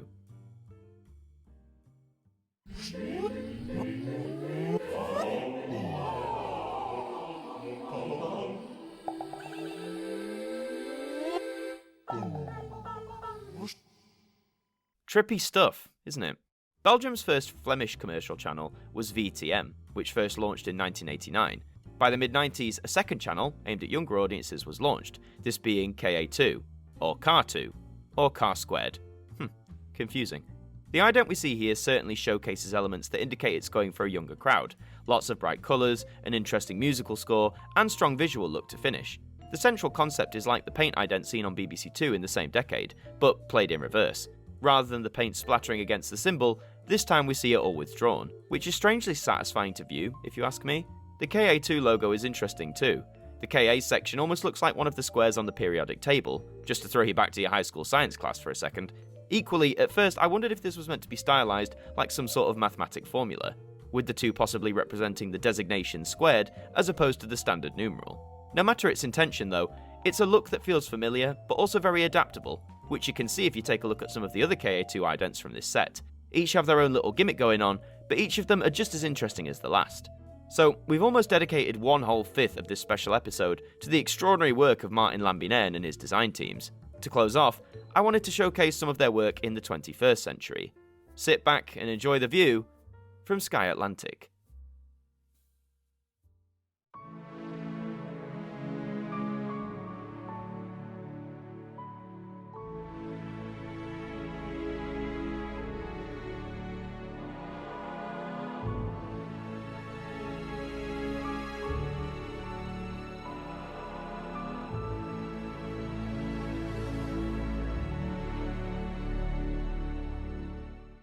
An interesting idea, but does it work? Well, certainly the concept benefits from the introduction of HD to UK television, as the moving visuals look absolutely stunning.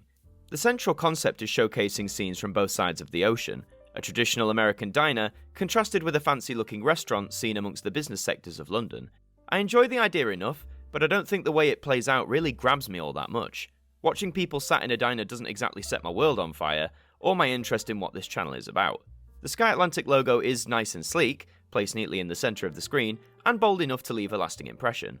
But ultimately, I feel this ident is more about the pretty visuals as opposed to really cementing what this channel is about, showcasing the best of US and UK entertainment. However, despite my grievances with this one, I hope the last 20 idents have really given you a sense of the scope and influence that Martin Lambinaine's work has had over the last few decades, from reinventing brands here at home to completely changing the perceptions of channels all over the world. It's a shame he's no longer with us, but his lasting legacy on the television industry will never be forgotten.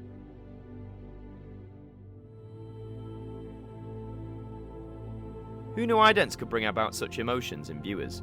Oh well, I suppose that's TV. But as to where we go next, what should we pick?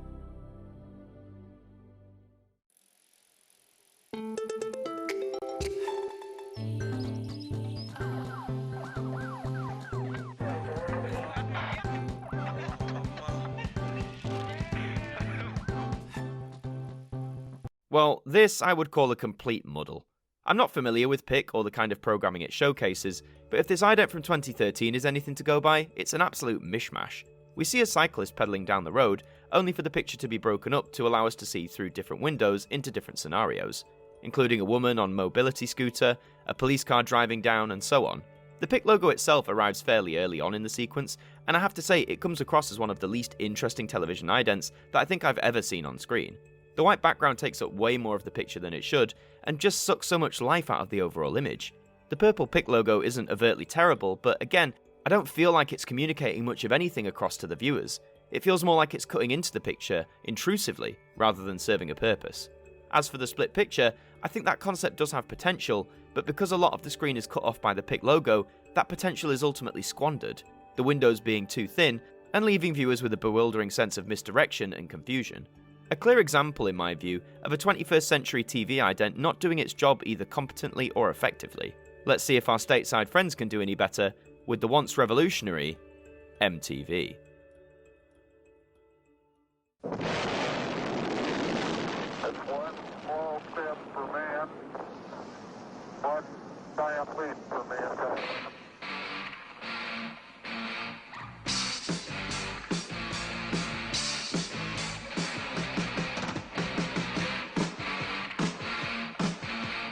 I was always going to get to the good old moon at some point.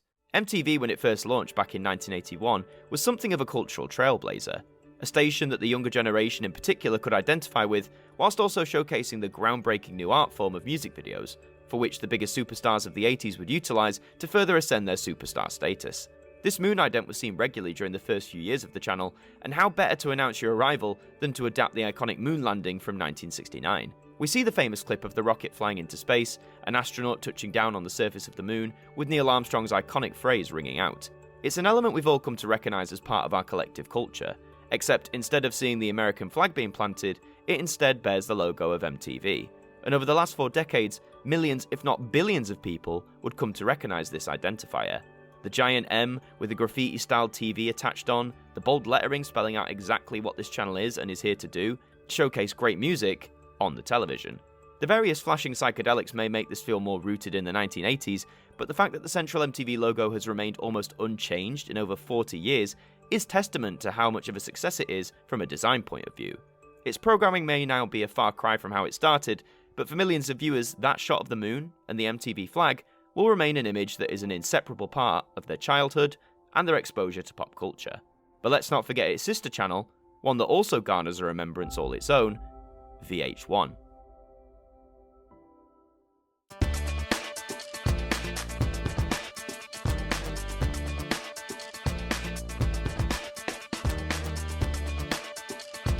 What is it with music channels and wanting to be as trippy as possible?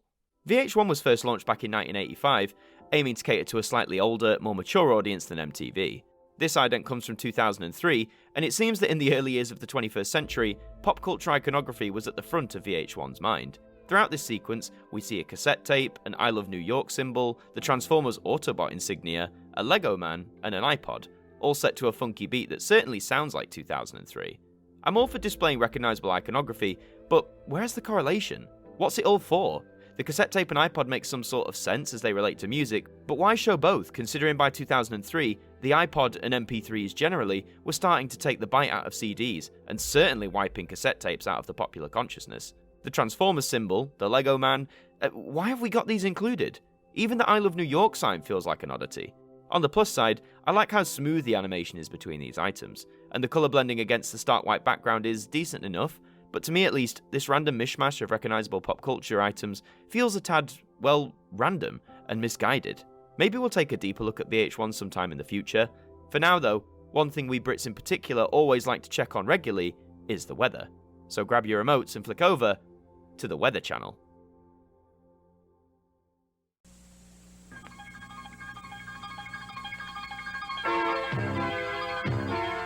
You're watching the Weather Channel.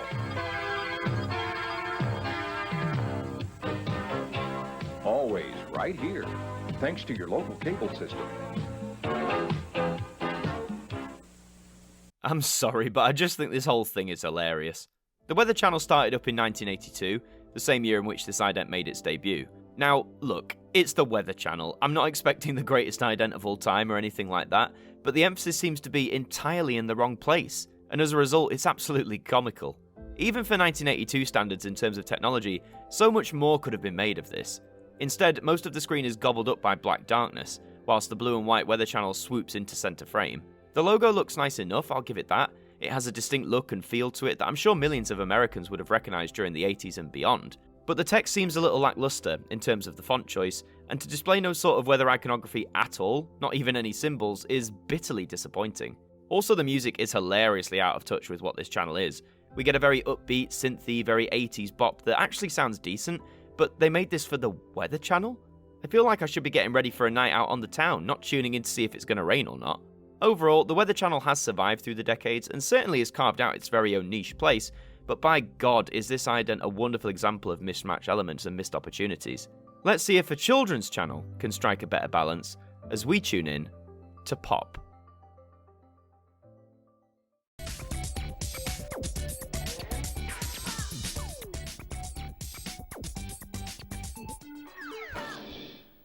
Ah, sweet, sweet nostalgia. Pop was originally launched in 2003 here in the UK, with a focus on showing animation and also music videos, or toons and tunes, as they used to say. This ident first made its appearance around 2007, and by God does it spark a raft of memories for me. Before we were able to get digital telly in our house, I remember catching Pop when on holiday, watching animation classics like the Super Mario Bros. Show, and especially Sonic the Hedgehog. Pop was a gateway to many a fantastic show for me growing up. This ident I remember immensely, the 3 coloured letters running together, also with an exclamation point, that would all arrive in a comic-style explosion. The music may sound a little dated now, but with the target audience of Pop being between 4 and 9, I think it perfectly captures the interest of that demographic, certainly back in 2007. My only criticism would be the animation of the letters running does seem a little stilted, even by the standards of the time, but I'll absolutely concede that for myself, this Pop ident will always win out, for all the happy memories it gave me growing up as a kid. I'd really like to do an episode on Pop idents at some point in the future, so let me know if that's something you'd like to see. For now though, we're going to come right up to date to see one of the latest offerings from BBC Alba. Seag tillich balcóise van Scottish Premiership ri hín gave in naich maha, in drapse le operain a dolnai hibs, Jennifer Kinchach nach Calive. Ach aschgen noch geis Collery Kim agus dol joing schon alt, bev mochal gun clonid droch heinch. A very suave look for the channel. We've touched on BBC Alba in a previous episode, specifically looking at their idents first seen in 2008. However, in line with the new BBC corporate rebrand, which began in 2021, new idents were introduced that simultaneously aimed to draw the channel into the overall BBC brand with the others, whilst retaining the channel's distinct identity for the Gaelic viewers that it served. This sequence takes place at a gig. We see audience members go in and enjoy the music they hear, bouncing up and down as different coloured lights flare around. A very straightforward approach for sure, but it comes across remarkably well.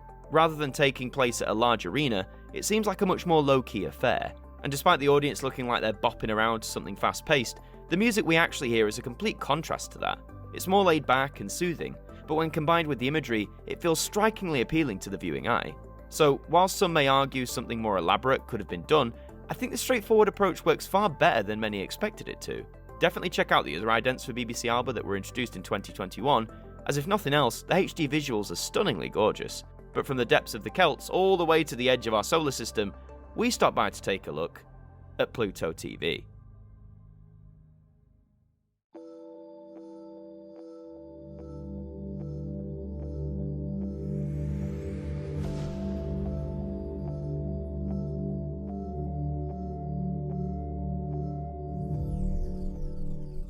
Very absorbing. Pluto TV has been around for less than a decade, but in that time showcased a whole variety of programming, whilst also staying fairly consistent with its presentation. This ident sees us zoom through a starscape before entering a very colourful tunnel of sorts, to see the channel logo zooming towards and then away from us. The most engaging element of the ident, I would argue, is both the colour scheme and the music that goes along with it. We have a wonderful mix of purples, yellows, oranges and pinks, off of which feature as part of Pluto TV's logo, again reinforcing that continuity and consistency of the overall brand. Furthermore, the fact it's set amongst the stars arguably supports the name of the channel. With Pluto being amongst the farthest reaches of our known solar system, a space-like setting only helps audiences attain a sense of familiarity, one that's very effective too. The music also feels space-like, like you're taking a walk through the vastness of it all, and the smooth-flowing nature of the animation plays out exceptionally well. My only criticism would be that I wish there was a little more substance to the overall package, whether that's more movement with the logo, a shift in the landscape. Whilst the foundations are strong to begin with, I feel it just needs that one extra thing to truly make it a fantastic ident. But we move now to a different channel with TV in its name, and that would be Forces TV.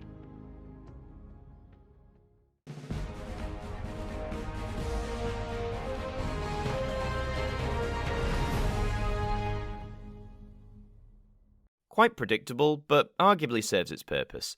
We see a rush of different medals, uniforms and insignias, all of which of course tie into the various armed forces of the UK.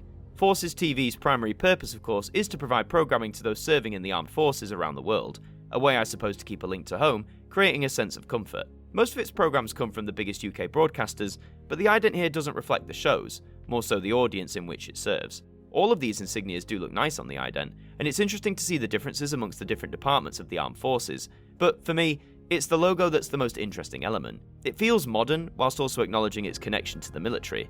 The word forces could have easily have its design shifted to any other channel of the 2010s, as it uses a relatively plain and inoffensive typeface, but the V in TV has been adapted to reflect the stripes seen on military uniform, often denoting rank.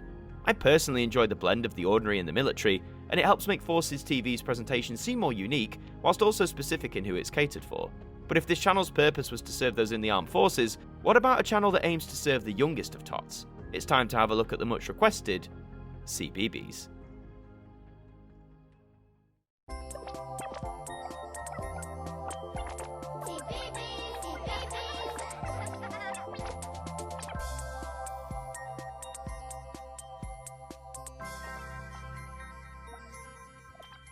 Timeless for many a viewer, I'm sure.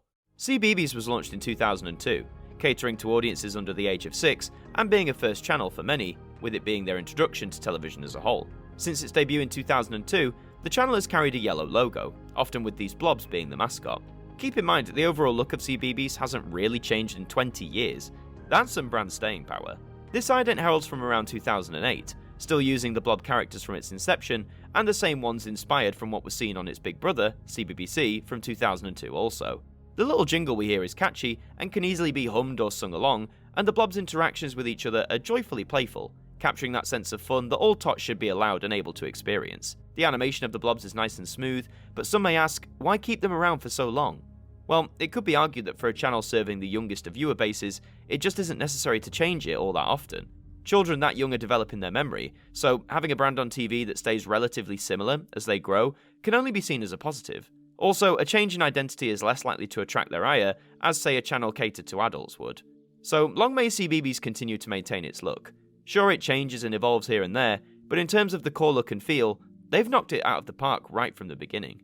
Sticking with children's channels for a second, let's look at one that many a UK viewer might certainly remember: Jetix.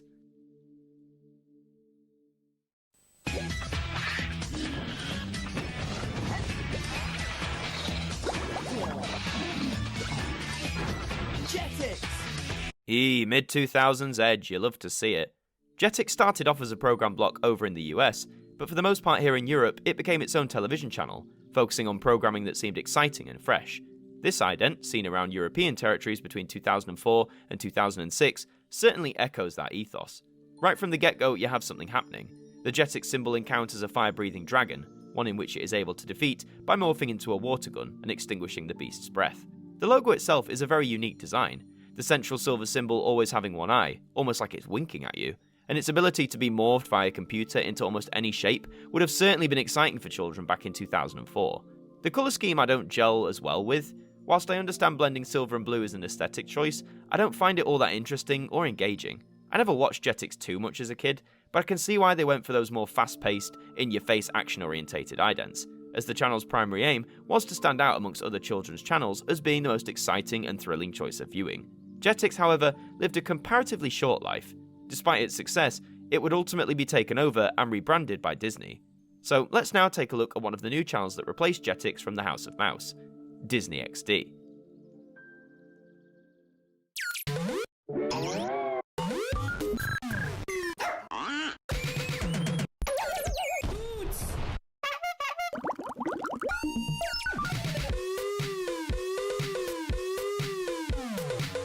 This feels very un-Disney, doesn't it? Don't get me wrong, I'm all for huge corporations such as Disney to venture out and try new things, and this ident is a perfect example of that. Here, we see a whole array of different scenarios, all of which are showcased in a green and blue colour palette, which surprisingly doesn't come across as weak, but a very appealing visual template. We see the weird side, with houses becoming people, someone's open head morphing into a hat, talking boots, and so on. My favourite element is arguably the closing few seconds. Not only do we get a very strange, drony soundtrack, but we get to see many of the characters we just witnessed set against the bright green Disney XD logo. The logo itself has always been instantly memorable to me. Despite having never really tuned into Disney XD, the bright green tones amongst the gigantic XD letters is certainly a strong identifier. Considering the channel was catering to the 6 to 11-year-old demographic, I think they chose well. And despite the term XD being a relatively outdated one now, the channel still continues under that name today. But I know many would still prefer the Jetix brand to have lived on. Props to Disney for getting outside artists to really help shake up their ident style. But we return to the international stage now, as we take a look how our friends in France view their most prominent broadcaster, TF1.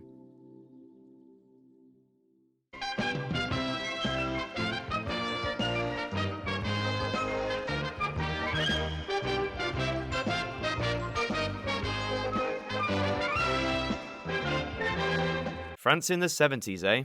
I dig it. TF1 is one of France's oldest broadcast channels, arguably being the most recognisable one in the country to this very day. In the 1970s, with the introduction of colour being taken up by more consumers, TF1's colour ident naturally attempts to take full advantage. We see the numeral 1 at the centre of the screen, surrounded by what I can only interpret as a giant eye, which looks a little creepy when you think about it. The various layers of said eye are peeled away before we zoom into a corner of the 1, before pulling back to see the full logo in its entirety.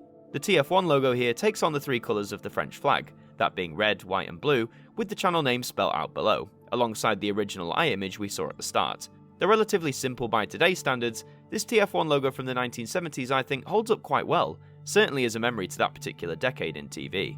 Its blocky yet psychedelic design fully embraces the new colour world that most of Europe was beginning to experience in television. Dated, yes, but memorable, absolutely. Let's set sail over to Italy to see a sequence from their most iconic broadcaster, RAI.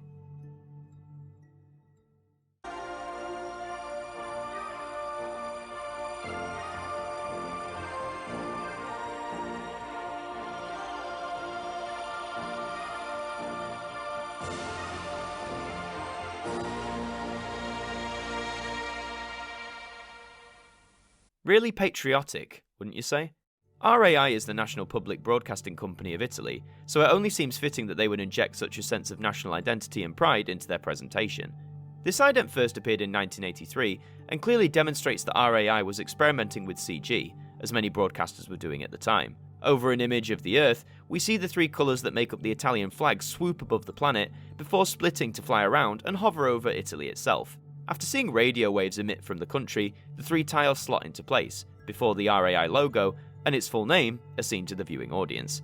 The RAI logo itself does feel a little of its time, and actually reminds me of one of the logos that NASA was using around the same period. The blue-on-blue colour scheme of this final image is one I thought I would detest, but the cyan tones of the text blend surprisingly well with the warmer background. The entire ident, however, is punctuated by the soundtrack, which is an arrangement of what I believe is the Italian national anthem. Television channels around the world are no strangers to including their national anthem in their presentation. Just look at the old BBC close downs as an example. Overall though, I find this ident from RAI very stylish and sleek. The CG is clearly from the early days of the technology, but it holds up surprisingly well almost 40 years later. The sequence flows nicely, and clearly demonstrates that RAI isn't afraid to showcase its confidence and pride in being the public broadcaster of Italy. Our travels now, however, will take us to the Netherlands, to a channel we've already become familiar with, VPRO.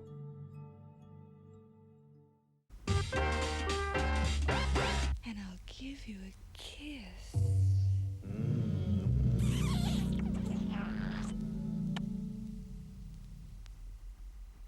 So you may be wondering what you've just watched. The VPRO is a Dutch public broadcaster that was known for presenting avant-garde programmes, favoured by the more creatively minded.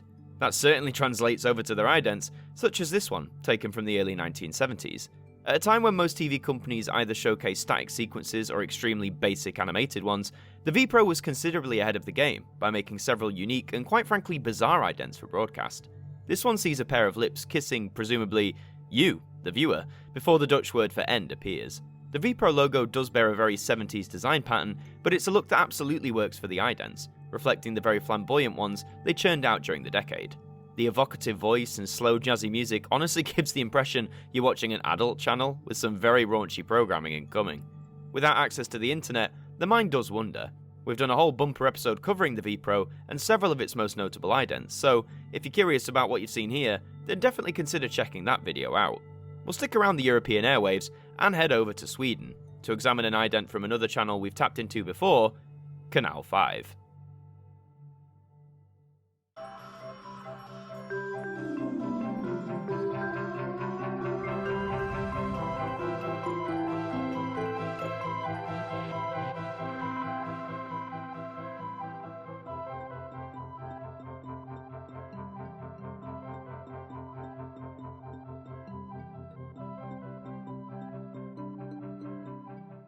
Sometimes international broadcasters are infinitely more interesting, aren't they? Kanal 5 broadcast to the people of Sweden, and similar to the VPRO, their idents are usually anything but ordinary. This particular one, titled Nature, showcases just that. We see various different elements of nature on our planet, from volcanoes to creatures of the sea, the different layers of Earth, and some more abstract ideas, like a rabbit within a house, etc. The final image is particularly beautiful. The Kanal 5 logo is displayed, itself being the base of the nature concept. All around the symbol we can see the different elements at work and how they can complement each other as opposed to battling. I get a feeling that the overall look of this ident would be so much better had the setting took place at night. The cloud-filled sky looks nice for sure, but imagine this final image against a navy starlit sky. I think it could really look quite beautiful. Though the orca swallowing the submarine, yeah, I'm not quite sure what that's about. Like with the VPRO, if you want to see more of Kanal 5's idents, we've got you covered here on the Ident Review. But now, let's look at a channel that we haven't touched on before, from a country we haven't visited yet either, and so we switch to Channel 3 from Thailand.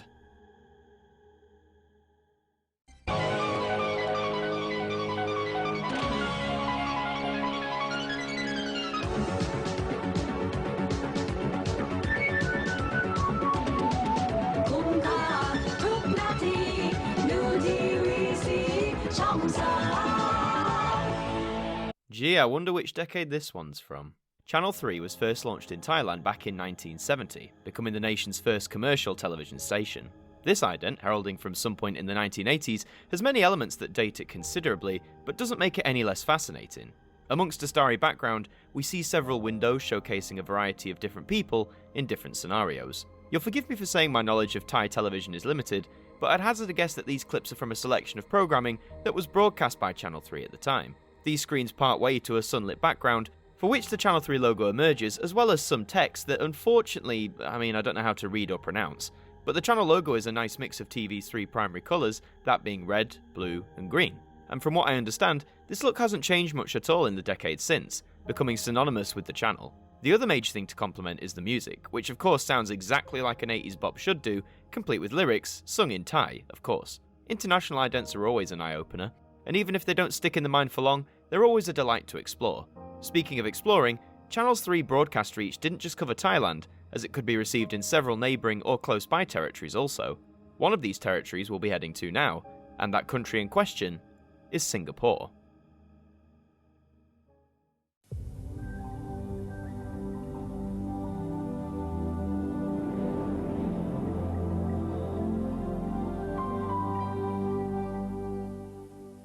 Well, doesn't this conjure up a pleasant image?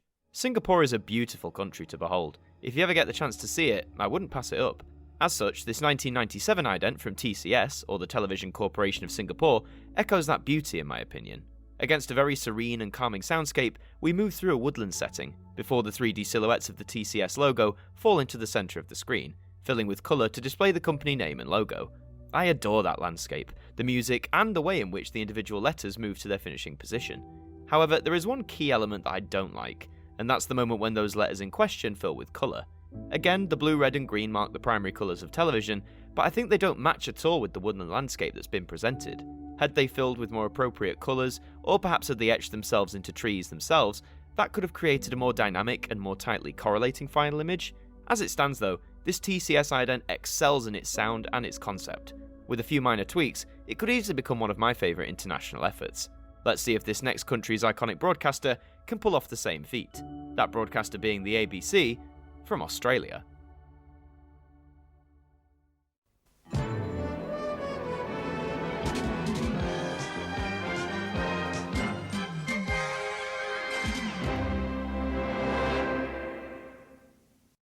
What an intriguing symbol. The ABC will be no stranger to any Australian viewers, with the intertwined shape that is their logo having been present in some shape or form since the 1960s. This ident from 1985 once again demonstrates a broadcaster dabbling with computer techniques for their presentation. A bunch of squares appear, becoming 3D as the perspective shifts, before zooming towards a globe covered in gold. The camera focuses on Australia, before spinning to reveal the ABC logo, which seems to house a sort of galaxy-like starscape within it. I like how flexible the symbol is, not necessarily in its overall shape, but how the thickness of it can be utilised to show imagery within it. The final starry image of the logo with the galaxy housed within is honestly really lovely to look at. Makes me wish there was a HD version of this sequence available. I don't think it's all perfect though. The square motif at the beginning seems a bit random, and it doesn't really contribute overall. It feels more like an excuse for the ABC to show off another 3D graphic, blocky as it is, rather than feeling like an integral part of the sequence. But for an ident from 1985, elements like the gold globe, plus the adaptation of the even then tried and tested logo for the ABC, look quite remarkable. If you want to learn a tad more about the ABC, particularly in how they kicked over to colour, you might enjoy this AMTV documentary on the subject. But as we're about to enter the final fifth of the Ident Reviews 100th episode, we round off our little international stint by kicking over to 1+1, a channel firmly rooted in Ukraine.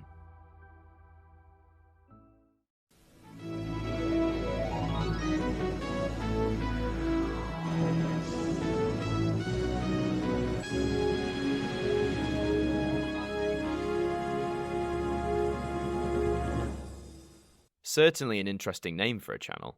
1+1 is a Ukrainian language TV channel, which covers about 95% of Ukraine territory in terms of its broadcast reach. Launched in 1995, this is one of the introductory idents that viewers would have first seen when tuning in. A few shapes fly into the centre of the screen against an overly dark blue background, before they lock together and then tilt so the name of the channel can be seen. The typeface is almost stylized in a pixelated manner, as it would perhaps appear on early computer devices. Not a surprising choice for a channel whose name is largely comprised of numerals. Similar to what we saw with RAI, the blue-on-blue colour scheme isn't a misfire. The lighter blue text stands out nicely against the darker hue seen in the background, but aside from the central logo, the rest of the screen feels a little lacking, both in colour and also in general. Nevertheless, whilst not one of the best idents I've ever seen, to kick off a new channel, I've definitely seen a lot worse. The 1+1 logo has remained relatively unchanged to this present day, and it continues to provide programmes to Ukrainians, despite the atrocities they currently face from their largest neighbour. But now, returning home to the UK, and to examine a music channel that had its roots in the genre of hip-hop, Kiss TV.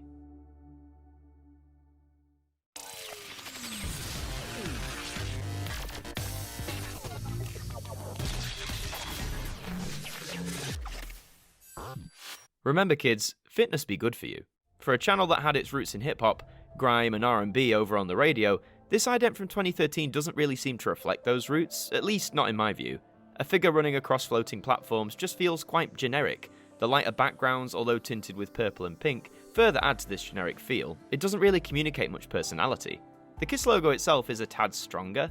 The pink shades are really nice, and the designation of its reach across multiple mediums below is a nice boast to how successful the brand has been over the years. Another plus I will give credit to is the figure itself, whom not only runs smoothly, but has tons of intricate details placed onto him, which change and morph as it moves, all very fluidly I might add. I wish more focus had been placed on the figure, perhaps stood static, it really giving us that chance to register and focus on the detail, rather than trying to catch up with it running around. Ultimately, it doesn't accurately represent Kiss in my view, but as a generic ident, it serves its purpose. But MTV is still the victor for me when it comes to the music side of television. Let's leap back to the United States and to the world of gaming, to see the presentation of what was truly the first TV channel dedicated to the medium, G4.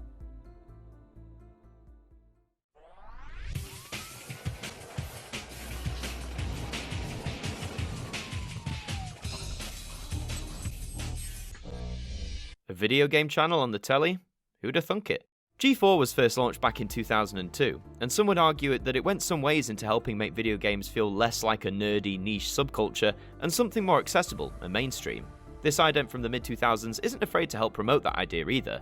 We start straight off with a gamer playing on their console, before we are bombarded with imagery from a whole assortment of games, covering different genres and styles. The paint splatter aesthetic feels very reminiscent of some of the idents we've covered so far, Clearly this idea of white backgrounds covered with paint splatter motifs was something that was all the rage during the 2000s. The colour hues are nice, the mix of reds, oranges and yellows, but ultimately, I don't feel this is the most they could have tapped into the gaming sphere. With the vast amount of opportunity the medium of video games provides to help create sequences that represent that, this feels surprisingly lacking. Granted, the final image in which the G4 logo is displayed does come with the subtitle Video Game TV, which is exactly what the channel was back in the day. Nowhere else in the schedules could you find a channel solely dedicated to video games, or gaming in general. So, for all the criticism I may show its idents, or viewers may show its content, or recent revival, I think we can all acknowledge that certainly in its early years, G4 was a force of good for the video game industry, and the gamers who played within it. However, now, we shift to a more serious genre, specifically news. News that is regularly shown by CNN.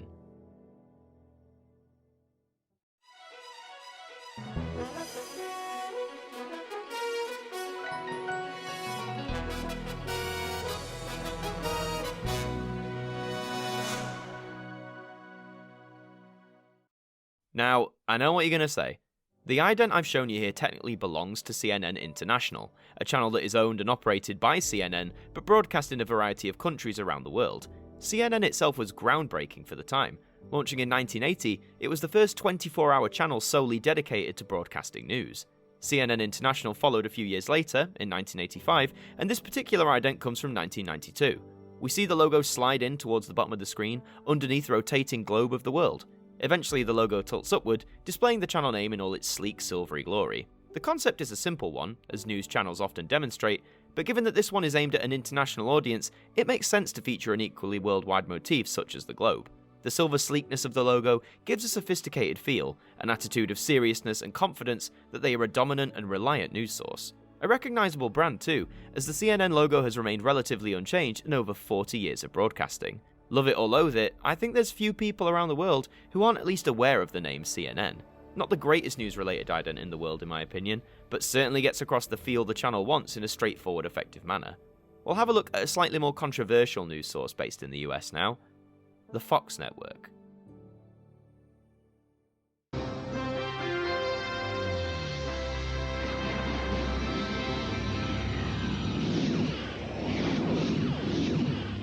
Well, that felt randomly epic. In a manner similar to the sequence we saw with HBO, it seems that this 1987 ident from Fox really wanted to communicate grandness with the programming it held. We see the logo front and centre, reminiscent of the 20th century variant often seen before many a film. We pull back to see the logo displayed on a TV screen, as part of a unit that is absolutely covered with vinyls, videotapes and more. If you have a keen eye for detail, this is one sequence where pausing to examine what you can see brings its rewards. Eventually, the spotlights seen on the telly erupt from its roof, shining brightly in the living room of this family, who seem remarkably unfazed despite this rather strange occurrence. It's a cool idea, for sure, one that certainly gets your interest, but compared to the sheer scale of what HBO did years before this, it kind of pales in comparison. As the years rolled on, Fox would abandon those grander attempts at showing off its idents in favour of shorter, more plain and straightforward bumpers, a trait that affected many a channel towards the turn of the millennium, that's for sure. We've got time for one more showing of sports now, and the prime channel I can think of for the occasion would be ESPN.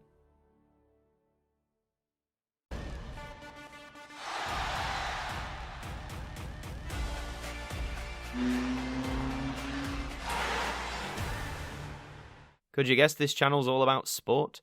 Don't get me wrong, your channel's all about a certain genre or theme, you go for it, but I can't help but feel that maybe the use of the wording sports has gone a tad overboard. Thankfully the words aren't the only factor, for we see several sports visually represented, such as football, tennis, basketball and so on. I like some of the abstract designs, such as the living foam finger and the tennis ball that is spewing some sort of black wave. The soundtrack does the job of keeping things lively and fresh, but similar to what we saw with the Eurosport ident, I just feel there's too much emphasis on the text as opposed to the actual visuals, which seems like an odd method to go for, especially when it comes to sport. The colour combinations are really nice though, very well put together and very slick. But ultimately, just like with Eurosport, more focus should be placed on the actual sports without the need for text flying about everywhere. We need a few laughs around here. Let's see if we can get them from Comedy Central.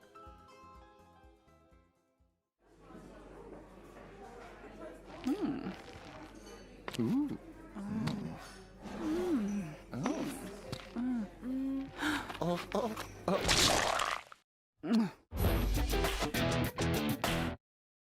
Please excuse me, I'm getting nightmare flashbacks to Sausage Party. These idents for Comedy Central were specifically made for and shown in New Zealand. The reason being that some other idents from this set include humour that is inherently specific and relatable to those audiences, such as a Kiwi getting sawn in half. It's not that gruesome, I swear. This particular variant, however, for me, encapsulates the universal phase of juvenile humour that we all seem to go through at one point. A pie eyes up a ketchup dispenser, trying to get its attention. When that aim is achieved, the two get closer, with the pie holding its mouth open for reasons, before the tomato-shaped character can't contain itself, causing ketchup to explode everywhere.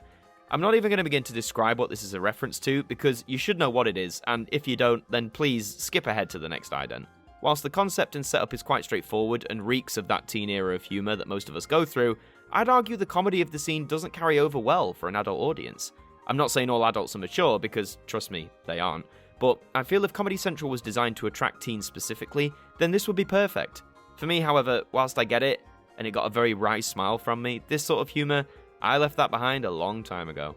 But I suppose only you lucky lot in New Zealand got to see this in action, so more power to you. Back here in the UK, we had channels like VIVA. This Christmas, turn up your TV, annoy the neighbours, and flash your Viva! Thought I'd get one last Christmas ident in there. VIVA launched as a free-to-view music channel here in the UK back in 2009. Right from the get-go, it really tried to cement its presence and identity, with its often recurring catchphrase being, "Up your Viva," which, dear viewer, I think you can mean whatever you want it to mean. This Christmas variant from 2013 really pulls out all the stops in the iconography department, as any good Christmas ident should. A house emblazoned with Christmas lights, flashing a whole magnitude of colours, a tower of TVs stacked in the front living room. It's the kind of festive wackiness you'd expect from a channel like this, that inherently was catering to a younger, MTV-esque audience. The final image, displaying a festive take on the VIVA logo, I think is genuinely quite lovely. I adore the neon pink and green used as part of the Christmas lights look, and the little embellishments such as the green bolts of lightning are a lovely touch. The words above VIVA are stylized in a very 70s font, but the VIVA look remains consistent as ever.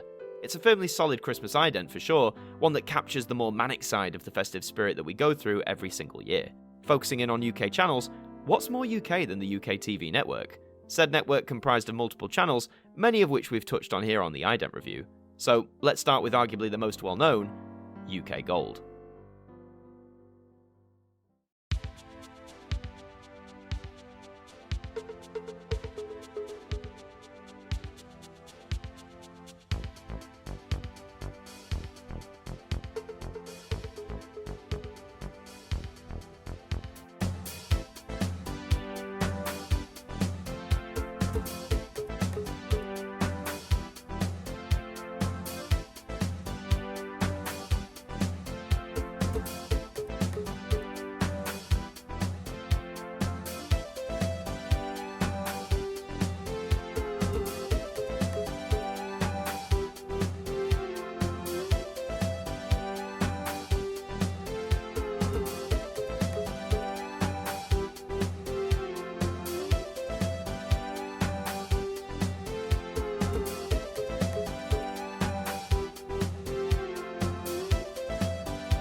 Well, that was, steamy. The gold bar motif used by UK Gold here is one that audiences are probably familiar with the most, but this whole sequence, showing a bunch of workers constructing the bar, sweating profusely at the hard work, seems oddly an attempt to be sensual? We get the bum shots because why not? And generally attractive folks sweating away and wiping their brows, with close-up shots, mind you. I don't know, but all these visuals combined with the rather cheesy but lovable soundtrack makes it feel like this is framed as more of a romance montage in a movie rather than a TV ident. Rest assured though, when we finally see the gold bar all completed, it looks stunning. Not only is it an obvious yet appealing play on the channel's name, but the whole thing looks refined, it looks professional, and I suppose if we lean into the potential themes the sequence is going for, sexy? I do think the whole thing could have been cut down. As interesting as watching these people work is, you could have restricted it to a few key shots and got rid of the superfluous stuff, like the bum shots. From this, however, it gave UK Gold arguably its most recognisable identifier, one that nearly 30 years later, people can recall in conversation. Let's see if another channel from the UK TV network could manage the same feat, by looking at W.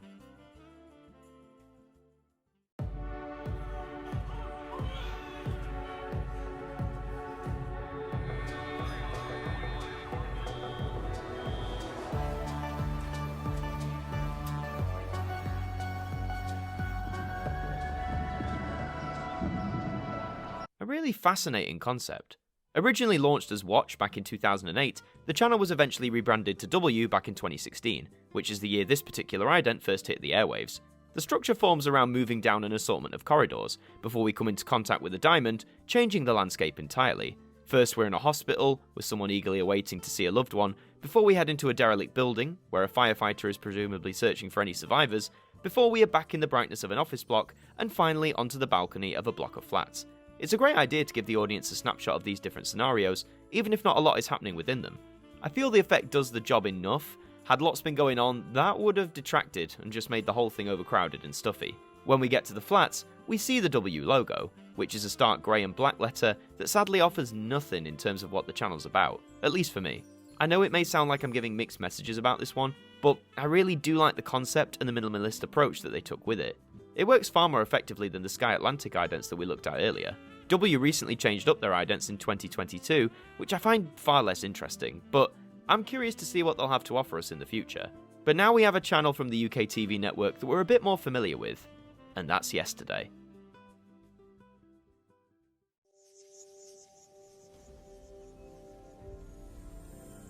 Car lots given a whole new meaning at auction in Yorkshire now on Yesterday.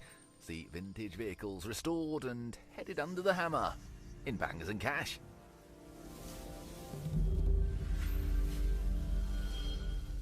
Smooth and soothe seems a good line to go with idents.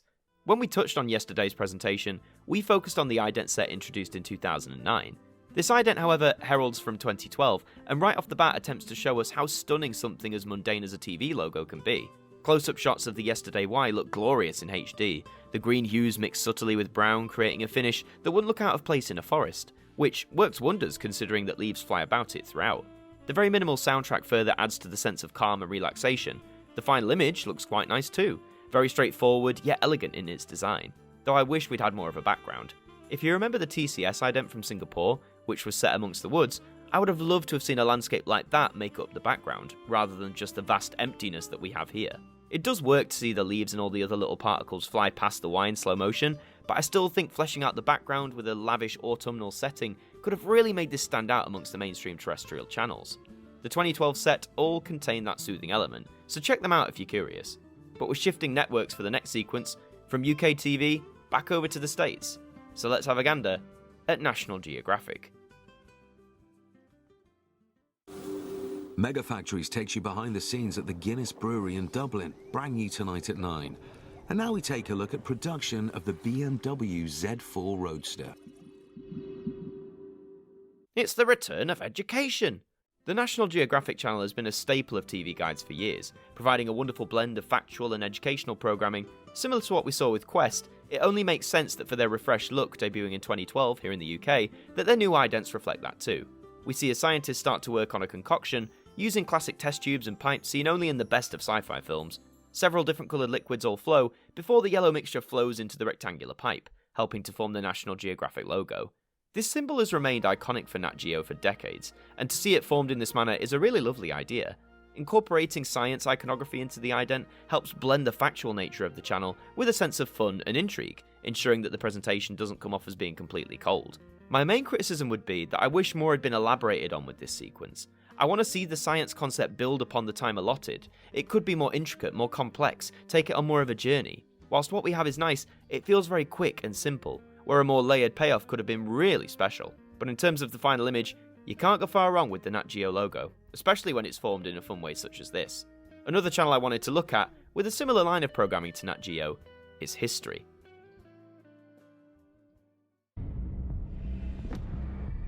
On Sunday night, and brand new on History, the ancient Egyptians always have a dark story to tell in Egyptian Vice at 9. Shows how the elements can be used to really great effect. The History Channel had been introduced back in 1995, and over the next 3 decades went on to carve out its own loyal viewership amongst Americans, just as Nat Geo did. This ident, part of a set introduced in 2017, really goes for minimalism, but the elements it does include are instantly recognisable. A series of flames flows around a monolithic structure, the bright orange of the inferno breaking the endless darkness seen all around the screen. We see this fire rage from different angles before it's revealed to us that the tall structure is in fact the H symbol that identifies the History Channel. When we get the finished image, it's a mixed bag for me. The history name spelled out below shines brightly and proudly in white, and looks great, as does the red line that falls under the letter.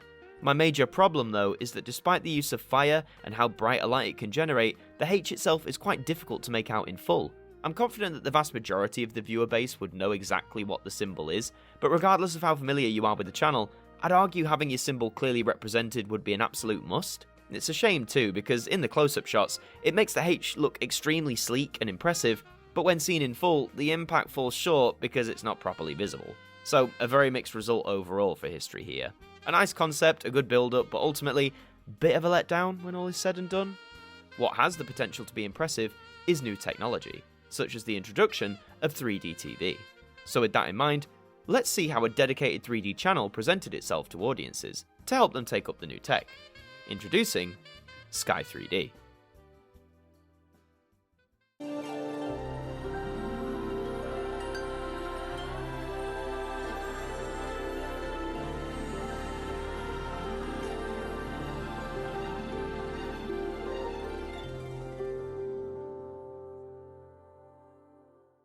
If you had any 3D glasses, that was the time. 3D on television was an interesting experiment come the start of the 2010s, however, capable TVs cost an extortionate amount, and apologies if the look of this one is a bit funny, I could only find mainly 3D versions of these idents in good quality, and most of them require glasses for the full effect, but we won't dwell for long. We see all these colourful swirls fly about the screen, with the Sky 3D logo appearing, keeping in with the brand generally in terms of its look. I imagine when viewing it as intended, with 3D glasses and such, the effect looks really impressive. I mean, there's not a great deal to it, but I suppose that wasn't the intention. The intention being to show off the flashy 3D effect that hopefully would get people to buy the appropriate TVs. But without, it is a bit of an eye attack, both in terms of the colours and just the sequence generally. If you'd like to see versions of these idents without the double effect and glasses free, you can check out the relevant page over on the ident gallery. But now, for the last time in our 100th episode, we're going to dive back to the 20th century to take a look at a sequence presented by Lifestyle.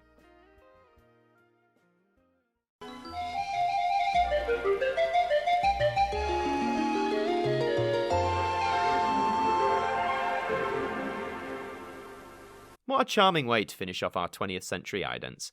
Lifestyle is an often forgotten channel today, being born in the earliest phases of satellite television here in the UK. And would you believe it was owned by W.H. Smith? First debuting in 1985, Lifestyle focused on showcasing programming aimed at both women and families as a whole. This ident from 1987 is one of little examples from this time of a channel abandoning CG in favour of traditional animation. A butterfly made up of pink, orange and purple flies against a similarly pastel coloured background, before settling in the centre of the screen, above the Lifestyle logo. The logo itself is very minimalist, all lowercase font, presumably catering to a more relaxed feel for a family audience. I know throughout this special I've complained about stark white backgrounds, but in this case, I feel it works in its favour. It's really pleasing how such a straightforward concept as a butterfly flying through the air can form the basis of an ident that is oft overlooked in the vast landscape of television. Lifestyle itself didn't last long, only until 1993. But their presentation from 1987 I think really holds up nicely. Even the soundtrack is charming to a T. But leading up to our big finale today, let's go back to the terrestrial broadcasters and see some more of their offshoots, starting with Channel 5 and 5 USA. When the military gets in a mess, these are the guys who ride to the rescue as we catch up with the latest season of NCIS tonight at 9. Now on 5 USA, Law and Order.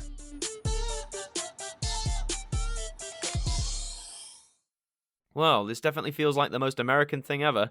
5 USA, as the title would suggest, specialises in showcasing programming that originated over in the States. This sequence first appeared in 2011 and showcases a group of lads driving to and through Las Vegas, the gambling capital of the world. Vegas is known for its glitz and glamour, all the bright lights amongst the vast deserts of Nevada, and this will be a great concept for an ident, except we see very little of it. Because of how quickly all these shots are cut together, we get to see faint glimpses of Vegas iconography, such as the Bellagio fountains, but it's also fleeting that we can't appreciate these details in full. More time is spent seemingly setting up these lads getting to Vegas than actually being there, which I would argue is the more interesting element of the sequence as a whole. So I'd call that a dud on Channel 5's part, but let's see if Channel 4 can do one better, with its offshoot, More 4.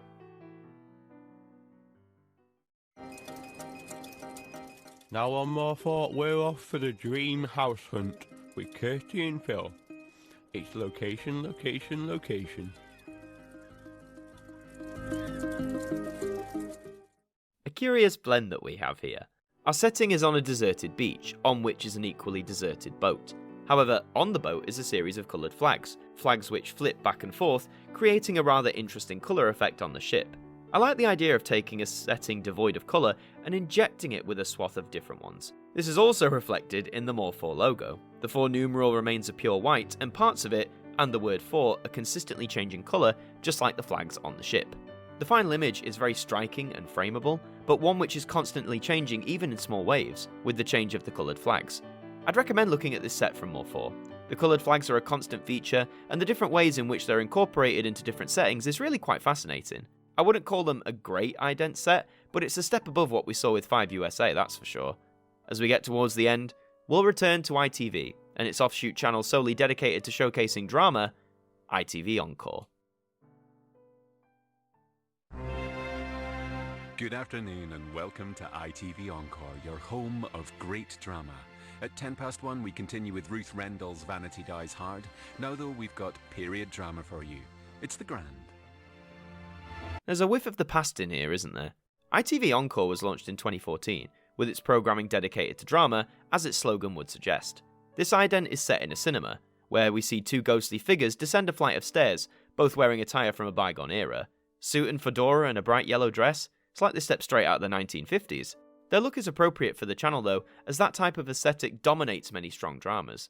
When they move out of shot, the ITV Encore logo appears, itself in a ghostly vein. The whole sequence has an air of elegance to it, a sense of class and style, traits that are often associated with the genre, particularly of period drama. There are many similar idents in this set that channel that sense of timelessness and elegance, but audiences wouldn't have all that long to see them. ITV Encore would be closed in 2018, after just 4 years on air. So even though it didn't achieve the longevity as other ITV offshoots did, its idents were quickly able to show off their distinct style and presence. But now, for the penultimate ident in our special today, we've got to head to the House of Commons, for BBC Parliament.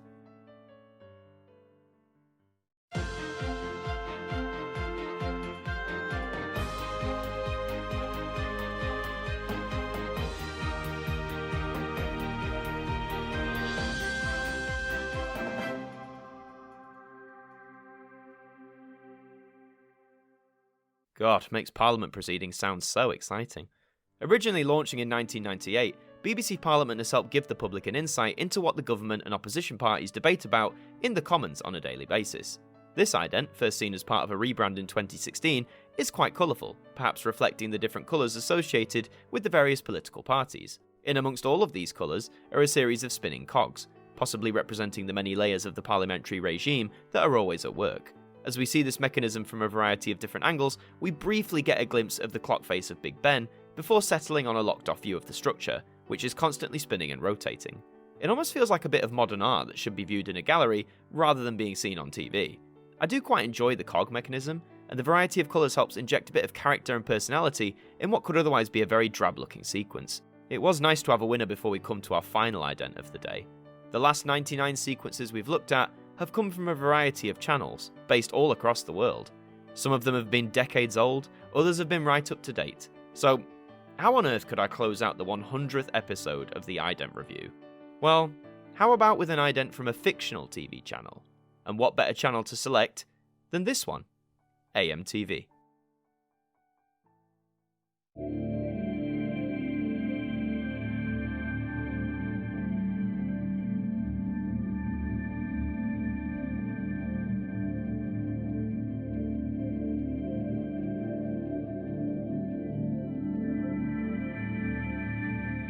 Sometimes it's the simplest settings that work the best.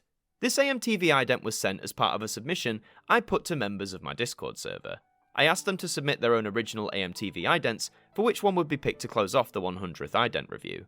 This winning submission was created by the user known as Blue Frog, and what a wonderfully calming ident they've created. Against a sunset sky, we see the glorious landscape of the sea, the AMTV logo quickly fading into view. The use of a shape-based font to form the letters is a nice touch, one that at first I wasn't sure worked with the rest of the setting, but the longer I watched, the more I found it quite stylish against this naturalistic backdrop. Underneath is my Twitter handle, well, my old Twitter handle, My current one is the same, except actor has been swapped out, oddly enough, for AMTV. It may seem like an odd inclusion at first, but it actually reminds me of what BBC One did in the early 2000s, where they used to include their website address as part of their idents on TV.